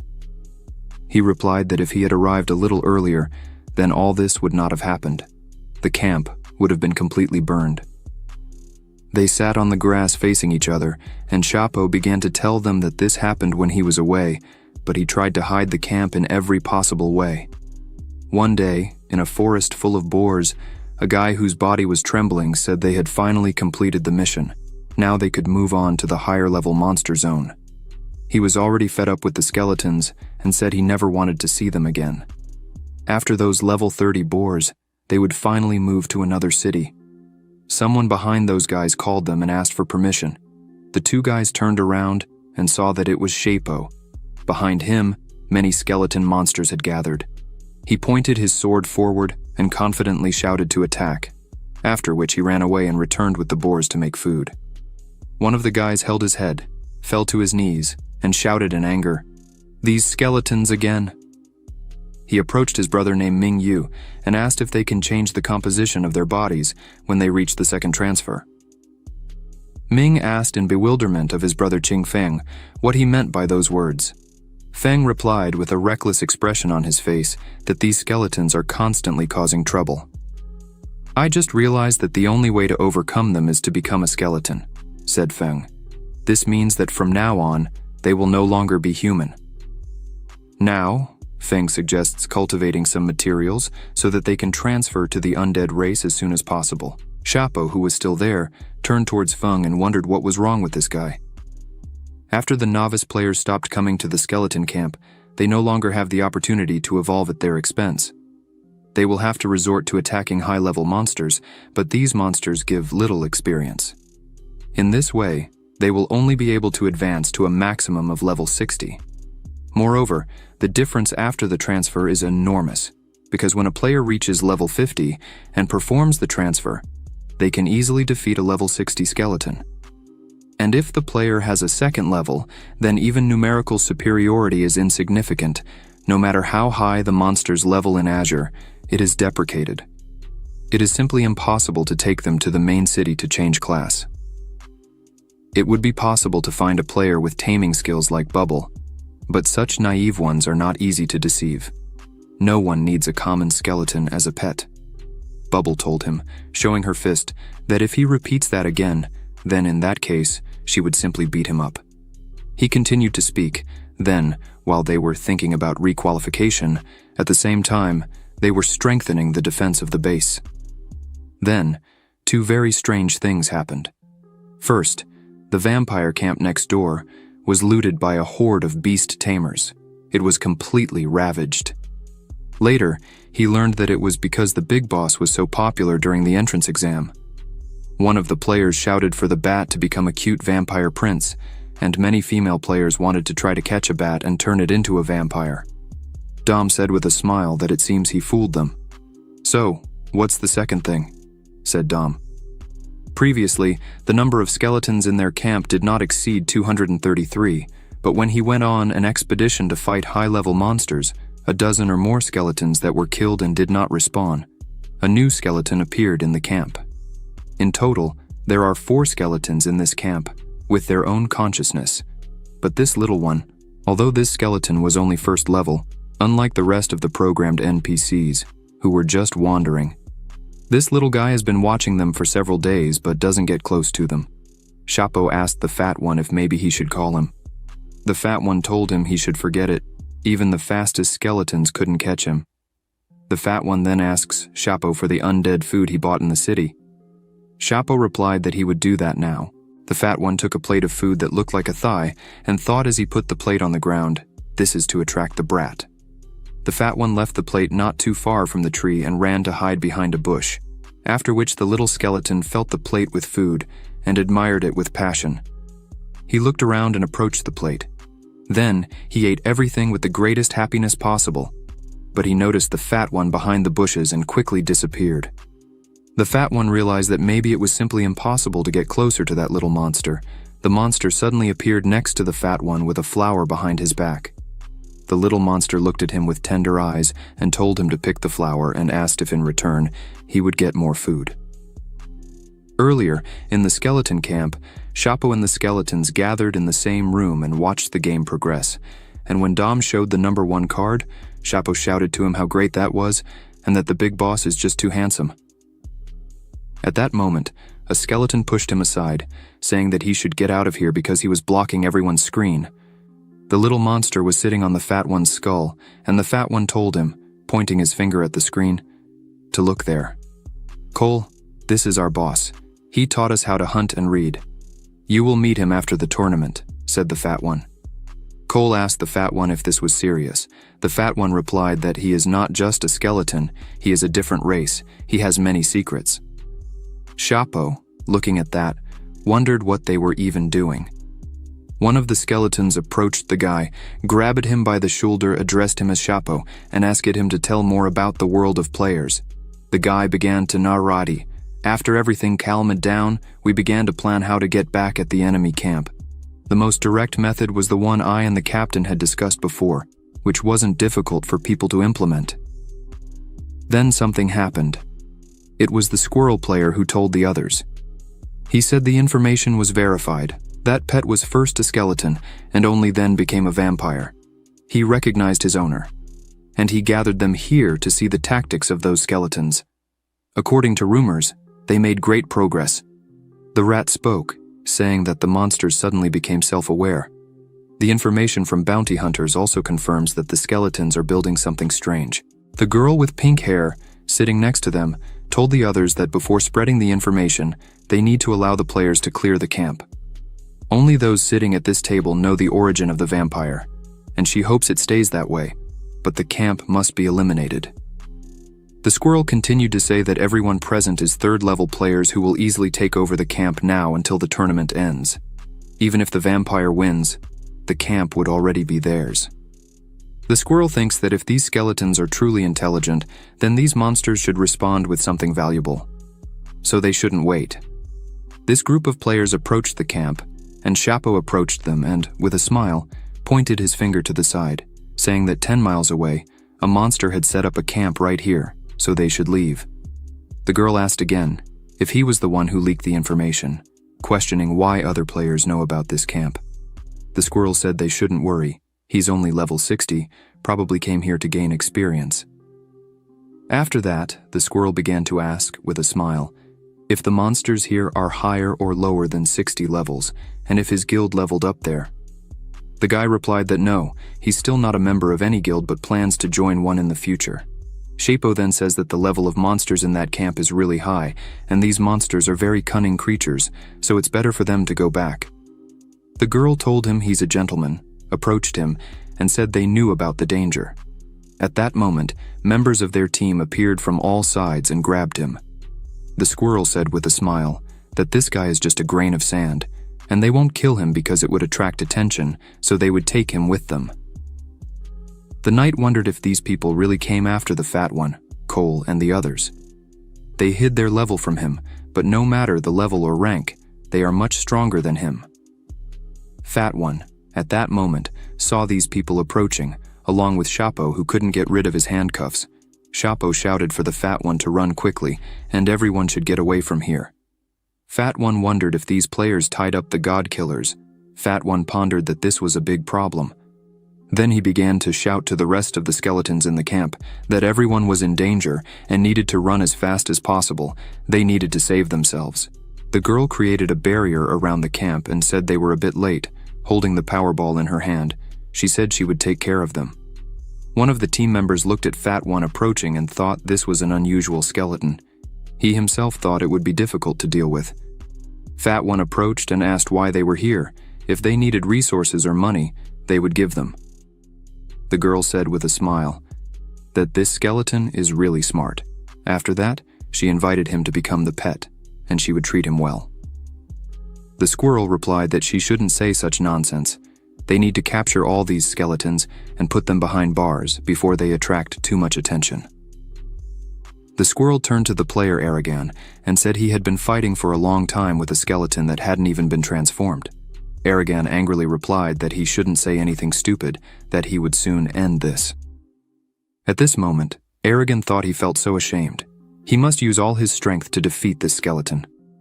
Fat One continued to observe his opponent, looking at him with an ominous expression and confidence on his face, and Aragon realized that the expression of this skeleton had changed. He thinks that now the end has come for him. Suddenly, he was hit by something that approached quickly, and he wondered what it was. Aragon noticed that with this blow, his defenses were broken. Cole then climbed on Gordo's head and asked if they were bad people. In response, Gordo turned to him and said yes, but asked him to be more careful. And at that moment, everyone in the group looked at them suspiciously, wondering what it was. The girl with pink hair said excitedly that it's a black skeleton. It's a treasure.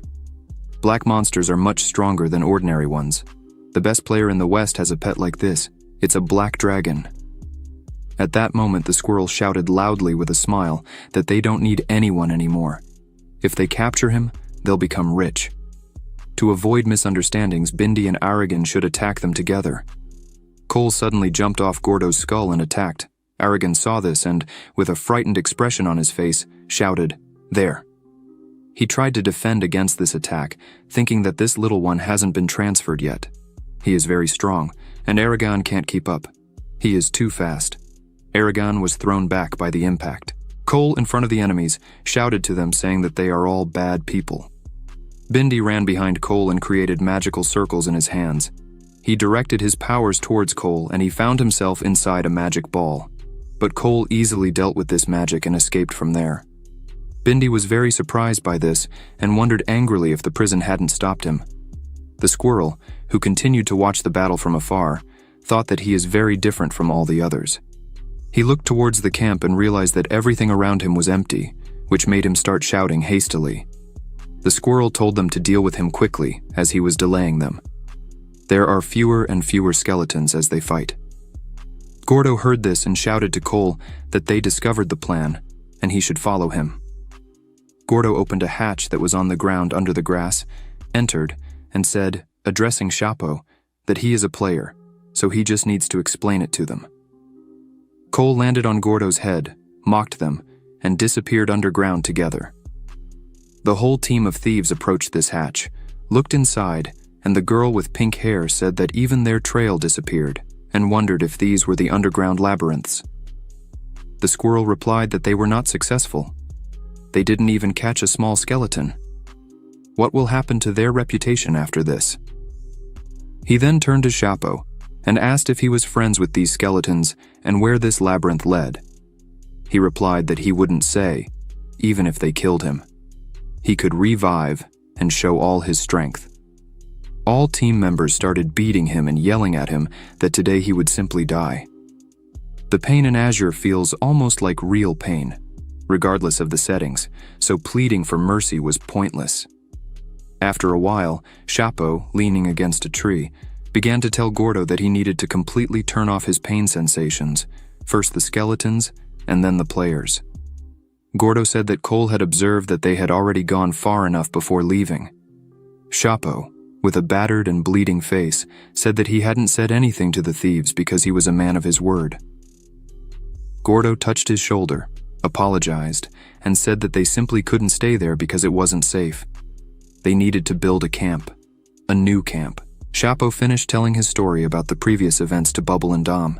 He said with a smile that that's how things happened. They moved from here, but not too far because they were afraid their boss Dom wouldn't find them. If they allowed, he would guide them. Dom replied that he could have just said that they moved and asked why he needed such a long story to explain that. Chapo grabbed his head and said embarrassedly, Okay, it's my fault. Just don't hit me again.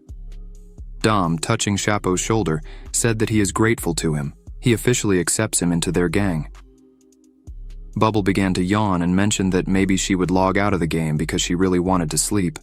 Dom agreed that she should log out and suggested that she contact him when she logs back in. She exited the game, and Dom and Chapo continued on their way. When they reached the designated location, Chapo started waving his hand and shouting loudly, calling for Gordo. Upon seeing the boss, Gordo and all the skeletons rejoiced at the return of their leader. Dom informed them that he had returned and knew what had happened during his absence. He then asked if Gordo had noted information about those players. He's back, so it's time for revenge.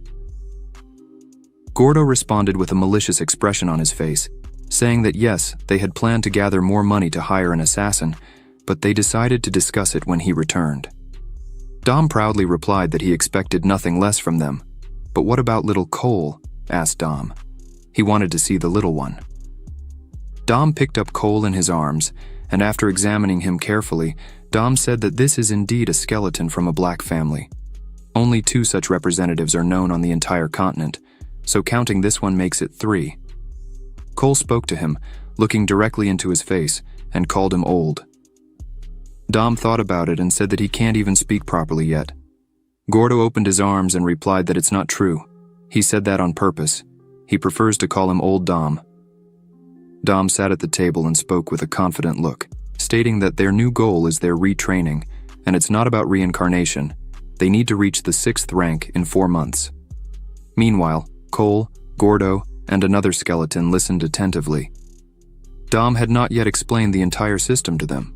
Mage, warrior, beast tamer, monk, and engineer are connected. Training in Azure is a combination of racial and professional skills. With each new rank, there's an opportunity to gain new skills, rare quests, or professions. For example, Bubble, a beast tamer, chose the taming skill, and after advancing a rank, she continued with the taming skill, so she can have 2 pets. Yiwu and Guling could choose one of the additional weapon upgrades or additional physical skills. The choice of classes will affect skills and different fighting styles. Zhonglu Yue can choose a class that will be useful both in battle and for peaceful life in general. It's better to choose a main class and continue to improve it.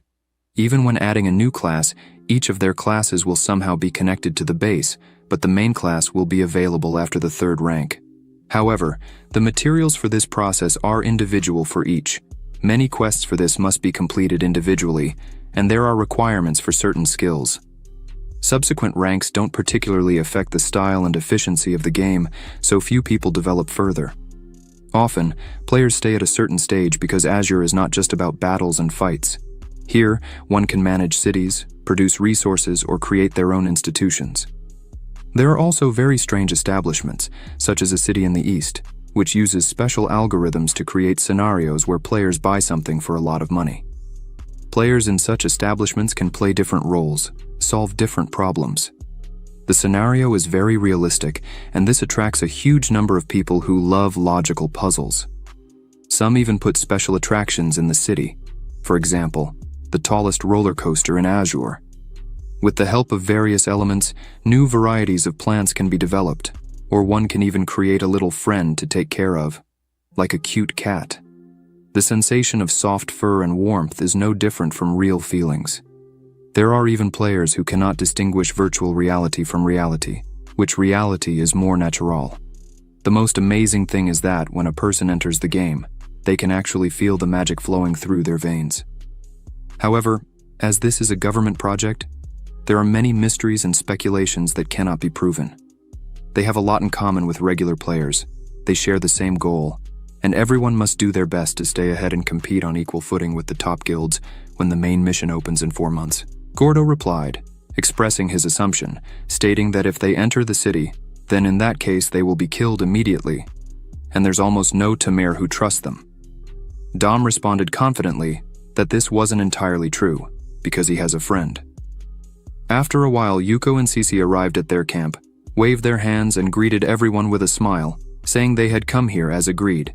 They sat at the same table, and Cece happily sat next to Dom, looking at Gordo with Cole. Dom turned to her, puzzled, and asked if she was almost at the 3rd rank. She replied, a bit embarrassed, that yes, she hadn't been in a hurry because she wanted to fight at a low level. As soon as the tournament ended, her assistant started helping her collect materials to level up. They brought various things to her, and one of the guys said that it's a transfer kit in her hands, recommended by a professional analyst. At the same moment, someone offered her the fruits of experience. Dom said that experience fruits aren't very useful. They only give 1 level and cost 500 gold, and players usually only consume them when they're almost at the maximum level. Dom asked if she's using it as a snack. In response, she asked if they're not a snack and mentioned that she has many of them. She handed a fruit to Cole, whose eyes shone, and his mouth salivated with curiosity. He quickly grabbed the fruit and started eating it. Cece asked him not to rush and to chew carefully. Looking at Cole, Cece told him that if he goes with her, he can eat as much as he wants. In amazement, Cole threw the fruit on the table. Cole ran behind Dom's arm and said that then he won't eat, and he doesn't want to leave. Dom told Cece not to scare him. They agreed that if the local skeletons wanted to follow her, she could take them. They made a blood oath about it. In the game guide Azure, a blood oath is the most reliable way to seal an oath in Azure, where the system becomes a third party, monitoring the fulfillment of the agreement's terms, and in case of a violation of the agreement, penalties are applied. She responded with a smile that he shouldn't worry about it, and it's the most valuable thing that can't be bought with money. She served the fruit to Cole again, who hid behind Dom and invited him to just eat it for free. Then, Cece asked Dom why he had called her there. She assumed that she should provide protection to his skeletons or help them level up. Dom replied that it would take many tamers to cover each skeleton. After these words, he turned to Yuko and asked if she brought what he had requested. She took out a piece of paper with some inscriptions and drawings and told him that this is an advanced training method which she obtained from a protected state file. She managed it with the help of her connections. Still, due to the complexity of the process, she will only be able to bring a few with low qualifications. Dom thought and suggested that they need to find another way and how they can do it faster. Gordo realized something and told the others that he had an idea but didn't know how possible it was. He began to explain the whole situation to them, to which Yuko replied that she would try. Cece said it sounded fun, so she would also try. They left the room and Gordo turned to Dom, asking what they had talked about. He replied that he just sold him. These words surprised Gordo and he shouted back with a scared expression on his face. Dom replied that he was joking about it. He just thought that he should try to consider all the city residents as regular players, not enemies. It won't be easy for them to enter the city, so why not bring the class exchange center here, said Dom. Gordo asked again if that was really possible. Dom replied with a smile that they would try, as Yuko has connections in the city, although he admits that they are testing their luck. After this dialogue, Dom asked Gordo to show him the camp again. After a while, Yuko shouted with incredible joy and pleasure, exclaiming that Dom's plan had worked. He asked her if this was really true. She replied that an official had agreed to help them set up a training branch right there. Initially, they were refused, stating it was entirely impossible, but then Cece said she was willing to invest in their venture, and they simply couldn't refuse them. Cece sighed and said she doesn't understand these NPCs, as they are too greedy. After hearing what she said, Dom happily responded that no matter what, they are celebrating the opening of the training branch in the skeleton camp. After some time, Bubble returned to the game and saw a note with a stone on top. She picked up the note and it said she should head to the camp immediately after being online. She approached a new camp, at the entrance of which 2 formidable goblins stood guard. As she approached the gate, the goblins blocked her path with their swords. Startled by their action, she jumped back in fear, and they shouted that they were welcoming her. This is a new city, and without the skeleton registration to enter the city, she won't be able to visit, said the goblin. Bubble opened her mouth in surprise and asked how long she slept and what happened there. She asked the goblins if they hadn't heard of Dom, as she is his owner.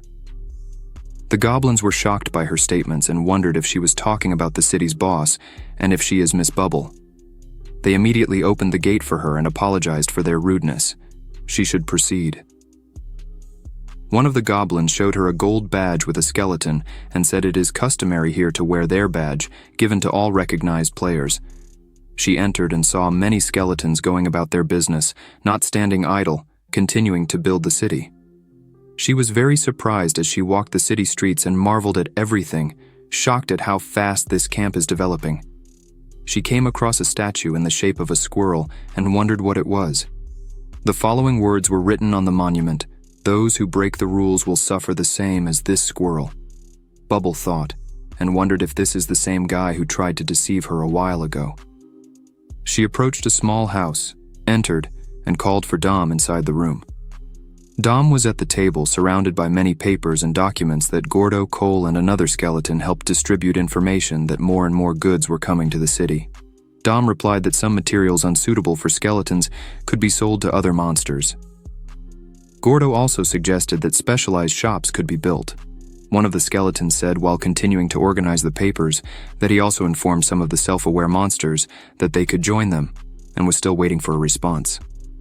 At this moment, Dom realized something ahead and saw that Bubble had already arrived to them, and joyfully said that Bubble was back. She looked around and asked how they managed to develop that place so quickly. He replied that he worked hard in the past few days, that it was a long story, and he would tell her later. She replied okay, and asked about the guy in the square. He said something funny happened. After the squirrel failed to take the camp, he focused on selling information to Cece, calling her Miss with a tight smile. He said he had information about the skeleton camp. If the price pleased her, he guaranteed that the obtained data would not disappoint her. Then he asked if she liked his proposals. If she really wanted revenge, then she could trust him. She said that first of all, she was the owner of the camp, and after the tournament, Dom contacted her and provided all the information she needed. These words surprised the squirrel a lot. He asked what she said, and she placed a glass of champagne on the table, replying that, in business, sincerity and trust are the foundation. Instead, he was just a common thief, ready to do absolutely anything for money, even in a game. Azure really makes people cruel. She clapped her hands, and at that moment, 2 guards approached the squirrel and grabbed his arms. She said for the last time that her family deals with people like him. He understood that this was bad. He smiled and turned again to the miss, asking for forgiveness. And at that moment, he thought he needed to leave the game immediately. Otherwise, he wouldn't be able to handle in a combat state. That was simply impossible. She asked the guards to watch him for a while, after which he turned and walked away, thinking that he wanted to use her, playing with her feelings, but he attacked the wrong person. At that moment, Gordo and 2 other skeletons found themselves in a clearing in the forest. They stood facing each other and looked into each other's eyes, after which one of the skeletons disappeared. At that moment, Gordo felt something behind him and turned abruptly.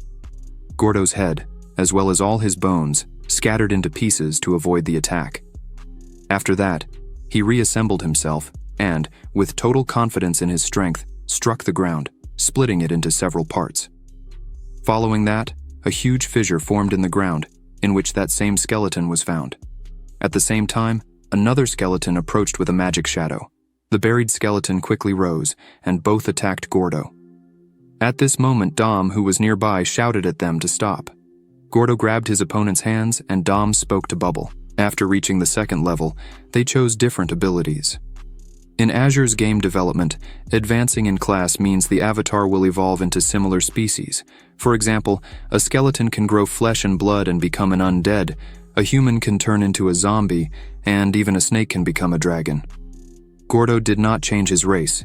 He chose to strengthen his defenses for his first advancement, and for the second, he chose the path of the standout weapon. Thus, he can use his own bones as weapons.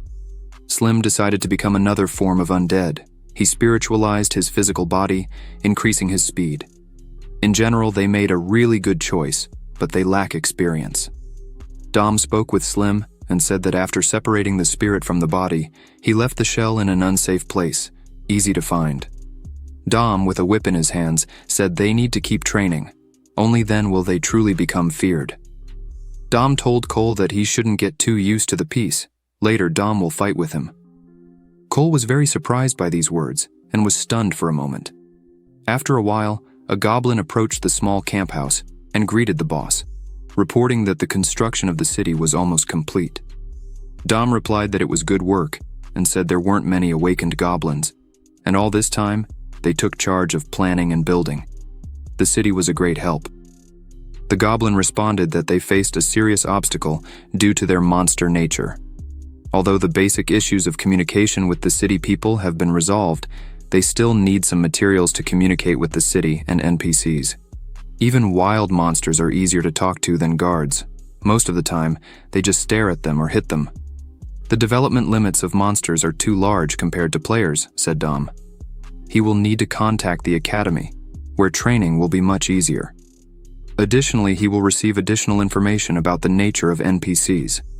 But for now, they will see how they can quickly move to the third level.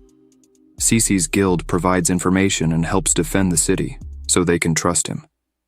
Cole will go with them to the academy because his development speed is higher than each of them. There, he will have many more prospects. Gordo turned to him like a senior and said he shouldn't worry and should go quietly to the academy. In his absence, he will do everything he can for the city. Dom replied with a thoughtful look, happy that daily training had been cancelled. Cole looked at Gordo with tender and teary eyes and said that Gordo should definitely wait for them and old Dom. They will come soon, and with level 6 when he arrives, he will defend the camp from all enemies. Gordo replied that everything would be fine while he was in the city. He would be safe with Dom, but he shouldn't forget. He shouldn't eat anything if he doesn't know where it comes from, and also not trust others too much, and remember the instructions of the elders. At that moment, Dom and Bubble were walking down the street, and Bubble said that a month had passed and school would begin. She would miss the slow pace of life there. When they first arrived in the city, they walked the same way. There she tried milk tea for the first time. Dom said, "Speaking of which." They stopped, and he told her that he founded a cafe in the city called Bubble Milk Tea Shop, although it still needs work, as not all the ingredients have been delivered completely, but next time they return, he thinks they can have a cup of tea. Bubble really liked that idea. Her face blushed with embarrassment, and she thanked him for his gesture. Cole shouted, waving his hand, saying that next time he also wants to try milk tea. Dom replied that there is plenty of food in his bag and asked if he still wanted milk tea. Bubble replied that it was okay. Cole should eat and drink a lot to grow and become a big, healthy skeleton.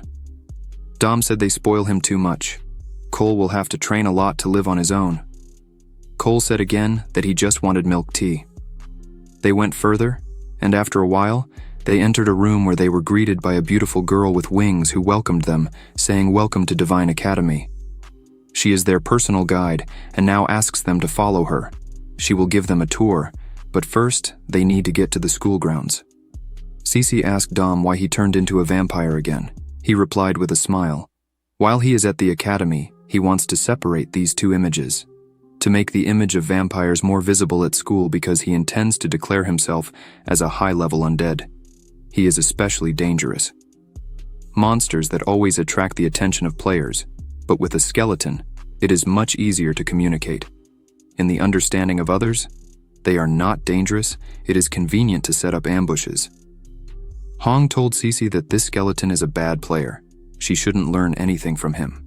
The girl continued to explain that the academy consists of 7 floating islands.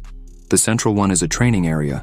The other islands are residential areas, as well as workshops for the 5 main professions. The academy's missions are located here, and the rewards for completing them are very generous, much more than the rewards for regular missions. That's why the exams at the academy are difficult. After the first year, students can choose another place of study, and after the second and third year, another profession, according to the instructions of the teachers. Anyway, the school's forces are determined by the geographical location of these buildings, so each academy has its own entrance exams. For players who fail the entrance exams, they will have to enroll in other schools. However, Azure always gives chances for hidden talents of low levels, and players who failed to prove themselves again. But basically, the level of the academy is very important. The Divine Academy is one of the top 3 in the world. They have 2 of the top 10 fighters from last year. They teach many other specialties besides combat professions and also have the best teachers in the entire system. They have training fields where students can practice techniques and gain experience faster and more efficiently. This is a huge time saver compared to endlessly fighting monsters and completing missions. Dom said, after hearing this, that he knew the training here was quite fast, but he didn't expect the academy to be so equipped. He thought it would have been great if he had such equipment at the beginning of his journey. He spent a lot of time at low levels, which made him very annoyed. Hong thought about it and said that it didn't make sense because they have exactly the same training field in the guild. Dom said that the rich are not allowed to speak. The girl continued speaking, and the last thing they need to do is find out what level they are currently at. The mirror will measure their agility and reaction level, as well as the speed of brain synchronization. Brain synchronization often affects the connection between the real body and the virtual body, meaning the speed at which commands are received from the brain to the body. On average, players' synchronization levels range from level B to C. A brainwave synchronization rate of about 85% is considered high. As expected from top students, their overall reaction levels and brainwave synchronization rates are excellent. Cece reached out to the mirror, and the mirror determined that the skill analysis system was complete. Brainwave synchronization frequency 79%, transfer level 3, level 100. Named player qualities determined. Now there will be a reaction test. The girl began to explain, pointing to a red device. This machine will attack her with balls, and she will have to hit them back. Her task is to resist as much as possible while the firing speed gradually increases. At that moment, the machine started shooting at her. She began to dodge, which was a complete failure. Her time was 1 second. The girl was upset and spoke confusedly about such brainwave synchronization and reaction speed. Why doesn't she use them? She scratched her head and said embarrassedly that it seems everything was because of the artifact. It was so expensive, but now everything is fine. She has enough money and she winked. Dom was surprised by this and said she mentioned something about a lot of money. She must have spent a lot. Hong walked up to the magic mirror and reached out. The mirror identified, preparation of the skill analysis system complete. Brainwave synchronization frequency 90%, transfer level 6, level 100, named Jing Hong, creature type player. He also found himself in this space, opposite a magical machine that suddenly started shooting balls at him, of which he managed to easily dodge. His reaction level was S+. The girl was pleased with this and said it was simply wonderful. His synchronization level was one of the top 4, and he also had a wonderful reaction. After him, Dom approached the mirror, which made all the same movements, and the skill analysis system showed that preparation was complete. His brainwave synchronization frequencies 100%, transfer level 2, level 85, unidentified name, pet creature type. Dom wondered in surprise if his brainwave synchronization was really 100%. The girl hit him on the head with a hammer and shouted, what else could the system show besides 100% mental synchronization, and said he shouldn't mess around there. He scratched the back of his head in pain and thought that he used to have an 80% rate before becoming a monster. He remembered that the synchronization rate couldn't change. After him, Bubble approached the mirror, which also reached out, and the skill analysis system reported that preparation was complete, brainwave synchronization frequency 95%, transfer level 1, level 60, named Bubble, creature type player. The girl set off a firecracker and happily congratulated her. Her brainwave synchronization rate was the highest this year, coupled with the high level of her pet, allowing her to rank 9th among the top rookies. She found herself in that testing room, opposite the ball machine, and the girl repeated that Bubble's brainwave synchronization was 95%, but wondered what her reaction speed would be. Suddenly, balls started coming out of the machine, and the first ball flew straight to Bubble's forehead, who screamed in pain. The girl said with a disappointed expression on her face, wondering who these top 10 of the year are. Bubble replied that she indeed had a bad reaction. She hadn't played sports since childhood. The girl responded, upset, that it's normal. After all, she is an animal trainer, and the requirements can't be too high. Now they should head to the dormitory. They found themselves in front of a beautiful 3-story building, in front of which there was an incredibly beautiful fountain. The girl told them that this is where they would relax, and these are their room numbers. A little later, she would show them how to use them. Bubble had the number 621, and Cece had the number 622. They started walking towards the dormitory, but suddenly the girl flew up to Dom, apologized to him, and said that pets were not allowed in the dormitory. They could take them to a special place for animals, or arrange for shelter.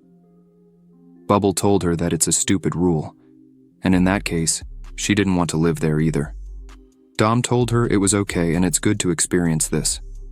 Dom told Bubble to take a look at the dormitory, and he would wait for her in the pet area, while she looked with a frustrated expression on her face. Cece thought that this was indeed a stupid rule, and would definitely see if she could invest in the academy and change the rules. The girl showed them how she created 2 clones of herself, saying that this was her splitting ability. She would lead them to their rooms, and they should follow her. Bubble entered the room and wondered, confused, why it was so empty there. The girl replied that she could change the situation herself with the help of her imagination. She began to show how this could be done, and continued to explain that this is also one of the privileges of a successful student. She pointed to an imaginary bed with the words, "How I want to sleep," and explained that when she wants something, she just needs to say it out loud. The girl flew to the refrigerator and explained that recently it appears inside the room according to the same principle, available 24 hours a day and in unlimited quantities, but the items that appear cannot be taken out of the room. The floor, ceiling, and walls can also be changed. For example, she can relax while watching the Milky Way or read a book under a clear blue sky to clear her mind. The maximum area of the object in this space is about 10 meters by 10 meters, so she can enjoy her own pool, the temperature of which she chooses, or relax in a comfortable and high-tech massage chair. Bubble sat in a chair and spoke with pleasure that it is very relaxing. The girl handed her a book and said that she could find all the other information in this manual. She shouldn't hurry and she should enjoy life. The girl would leave now but could be contacted at any time, after which she slammed the door and left. Bubble looked around the room and said that it was a wonderful room where any food could appear. This was her room. Meanwhile, in the pet dormitory, Dom was in awkward conditions among various pets that surrounded him and treated him like a pet. A sharp-toothed wolf even licked his cheek. Cole, calling Dom old, asked when Bubble and Cece would come to pick them up. He replied that he didn't know, but asked the wolf if it could stop licking him because its breath stank. Suddenly, Bubble woke up abruptly in her room, took off the virtual reality glasses, and screamed in horror that this was the end. Yesterday, she fell asleep in her room while watching a movie at the hot spring, and when she woke up, she found that the game had shut down. Bubble entered the pet dormitory, apologized to Dom, and said she came to pick him up. However, there was no one there except small winged animals. She looked around the entire room with a surprised expression on her face, but at that moment, the girl shouted to her, saying that she's finally online. She said that Dom caused a big scandal in the academy yesterday. Yesterday, in the animal stables, Dom was among many monsters and mentioned that it was very crowded there, and he had no one to talk to, and all these large animals were also stuck there. One of the pets approached him and said that he could come there if he really wanted. She asked if he was a new pet. Dom was surprised that there were pets there that could communicate, after which that same pet said, "Hello," and mentioned that her name is Neon too. Her owner calls her Neon. She is at level 100, rank 4 of the transfer. She mentioned that she had been there for 10 years. Dom was very surprised by this statement and wondered if it really was 10 years. At that moment, he thought that time passed more quickly in the game. She had been offline for 2 years. Neon continued to explain that her owner went offline 10 years ago and hasn't returned since. Something must have happened. At that moment, he thought exactly as Jiang said. Some NPCs were able to awaken consciousness. It turns out that this is also possible with high-level monsters. Dom, with a sad expression, asked her if she stayed there during those 10 years. She replied that before leaving, the owner told her to stay there and wait for his return. It's very boring here, but the idea of meeting the owner again helps her not to give up. Dom asked her again if she had ever thought of leaving. She replied with a sad expression that she must wait for her master and she cannot leave. Dom said in response that her master probably won't return again. These words left her very upset. She spoke with a trembling voice that this simply couldn't be true. Afterward, she started screaming at him, accusing him of lying because she had waited for him for 10 years. Her entire body lit up with magical light. Dom avoided her gaze and said that this is bad. She is angry. Dom told Cole that he should get out of there and open the door. Cole heard his order and replied to him with a serious, "Okay, old man." After which he ran to the rescue and crossed the magical barrier and opened the doors. The rest of the animals looked at this with amazement, and Dom with a smile slapped a rhinoceros's buttocks, and they all started running. Dom, as the king of cattle, rode on top of the rhinoceros. The girl continued to scream angrily. This happened for the first time in the history of the academy. He illegally released all the pets. Now the teachers are forced to capture pets throughout the school. Bubble asked, "Where is Dom now? What is happening to him?" The girl replied that no one has seen him since he escaped. They only have cameras available in their territory, so they lost track of him since he crossed their threshold. The girl asked Bubble to contact her pet, as she will help the academy look for other pets. And when she finds him, she should follow her to the vice director's office. She looked at her system window, and Dom's pet was messaging her. He said he was on the main campus and asked her to come quickly. After a while, Bubble was on the campus, where Dom called her in the form of a skeleton. She approached him and asked if he had released all the pets. He replied yes, but everything was fine. He transformed into a skeleton when he left there. Moreover, the entire teaching staff believed that some skeleton, for some reason, opened the dormitory gates. Then he pointed his finger to the side and asked her to look there. It was a pet that had been waiting for 10 years for its owner, and finally, they were reunited. After some time, they found themselves in the vice director's office, who scolded them for why they behaved horribly in the first days of training. Dom smiled and replied that in a second, he would come up with an excuse. Nyan shouted that Dom was not at fault for anything, he just helped her find her owner.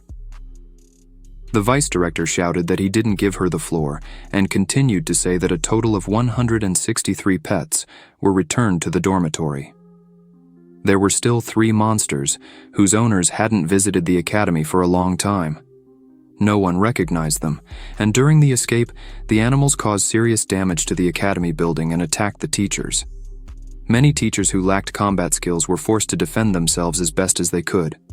Cece said with a smile that she could cover all the costs.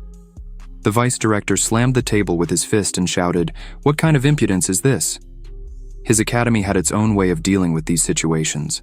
Monetary transactions in the academy were only possible up to a maximum of 1,000 gold coins, so they would have to come up with another principle to solve the problem.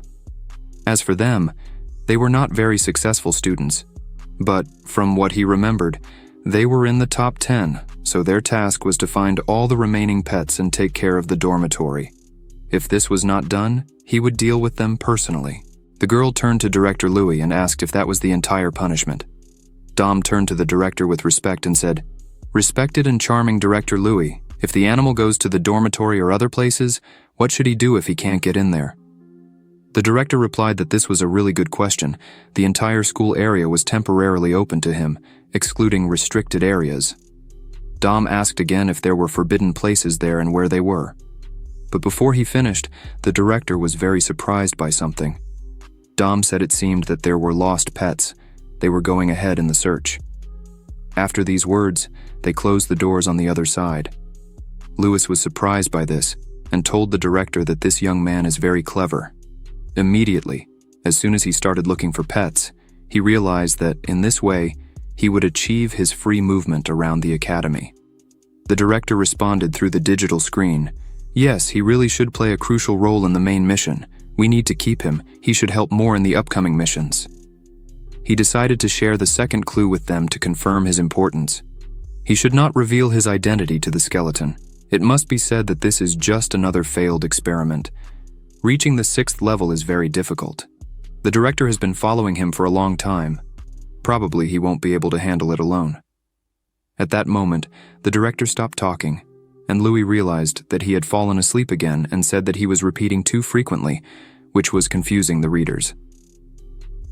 The group ended up together inside the school, and Nian apologized to Dom for being punished, but she said she would help find his pets. He told her not to worry about it, as this is a blessing in disguise. Now almost the entire territory of the academy was open to him. He wanted it so much, even the female dorms were open to him. The girl replied that there were no female or male dorms there. When he entered, he would just search for the pets and leave immediately. Dom said upon entering the room, "Is this what elves call universal housing?" He looked around, and Bubble, approaching him, said that she was very used to her real-world room, so she moved it there. At that moment, she thought embarrassed that there was a guy in her room for the first time. Suddenly, she realized and wondered why she was blushing because of her pet. Dom and Nian lay down on the bed, and he said with delight that he finally lay on a comfortable bed. Dom, turning to Bubble, reminded her that she had said they could watch movies there.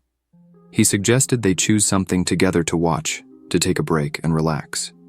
They would say they were busy looking for the pets. Bubble liked the idea. She grabbed a box of movies and said that all these movies were very interesting. Dom wondered why there were only romances there. She was embarrassed and said she would find a comedy. Nian picked a movie from the box and replied that she wanted to watch this one. Her owner used to read this story frequently. The girl entered their room and asked if he was really looking for pets everywhere. She simply didn't believe him. He replied, Okay, you got me." Dom responded that, in fact, he was playing chess.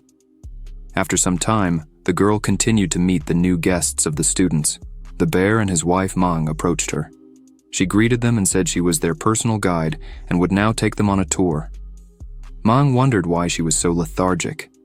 The bear replied that he didn't know. Maybe it was hard work. They found themselves in a forest surrounded by many pets, and Mang, looking around, wondered if there should really be so many pets there. The guide had told them they needed to ask about the good things, after which she found herself in the vice director's office and shouted at him, banging her hands on the table, that she really hoped he was dealing with this problem. Louis asked if something strange happened with the boy again. She shouted at him that now he is building a new dormitory, but she thought of everything in advance. In the beginning, Dom found all the owners of the pets and told them to take care of their responsibilities. Even at that time, he planned to make a complete system of it.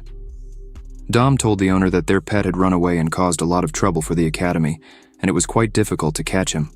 The owner apologized to him, embarrassed, expressing deep regret that the academy had problems, and asked how the pet escaped. Dom blushed and shouted that she was asking too many questions. He quickly identified the awakened monsters and, with their help, coordinated the large and irrational ones. Now, at his request, his pets go for daily walks. He is a natural leader. Louis, seeing all that, said that it is really interesting. The girl started shouting angrily, but the permission given to him to visit the entire territory is simply a disaster. He grossly violates school discipline, and she won't stand for it.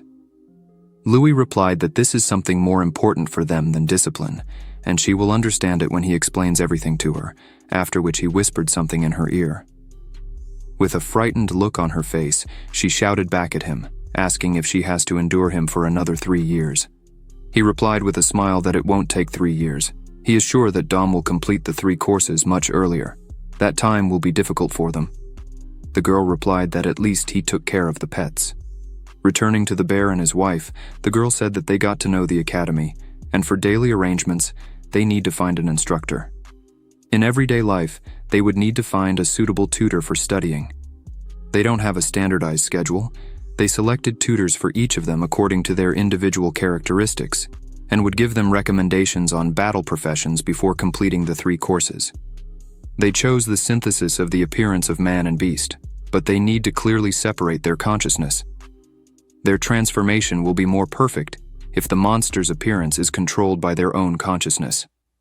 As for mage training, they should go to Mentor Shenjin and ask for his blessing. In Shenjin's lab, a man asked Yuko to bring spare parts from the 3rd row, which made her very happy, and she said she would bring them right away. The mentor poured a red liquid over an offline player, and at that moment there was an explosion in their lab, and the man said, clearing his throat, that one more had failed. These offline player bodies are really strong. They don't disintegrate even a millimeter, even after using concentrated explosive solutions. Suddenly, he noticed the bear and Mang in front of him and wondered who they were. Mang said something in the bear's ear, and he said that this girl came to him as an apprentice, and he was assigned to teach her. The mentor asked if she was a tamer and if the bear was her pet. He told her she couldn't bring pets there. The man approached the bear, examined its eyes with a flashlight, and said that the body is in good condition and the fusion is of high quality. The mentor addressed Mang, calling her little one, and asked her to lend her pet so that he could run some tests. He approached her and said that it might hurt a little. But at that moment, the bear interrupted his speech and said that he was also a student, and she was a mage who came to contact him. But suddenly the man interrupted him and said that he is a student from a different class. He just needs to take her to the older girl to look at the textbooks, and the old man will continue studying fossils. Yuko led them to the library and said that this was Professor's library. Here you can find many rare copies of books, as well as a large number of private manuscripts about players, even those from yesterday. The bear asked if he studied players only yesterday. She replied that interesting material had arrived.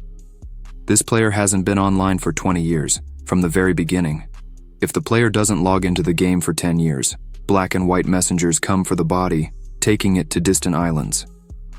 But the professor built a shield around his territory that can only be crossed by those who have permission to do so, and since the professor is the best mechanical mage in the Azure game, the black and white had no chance.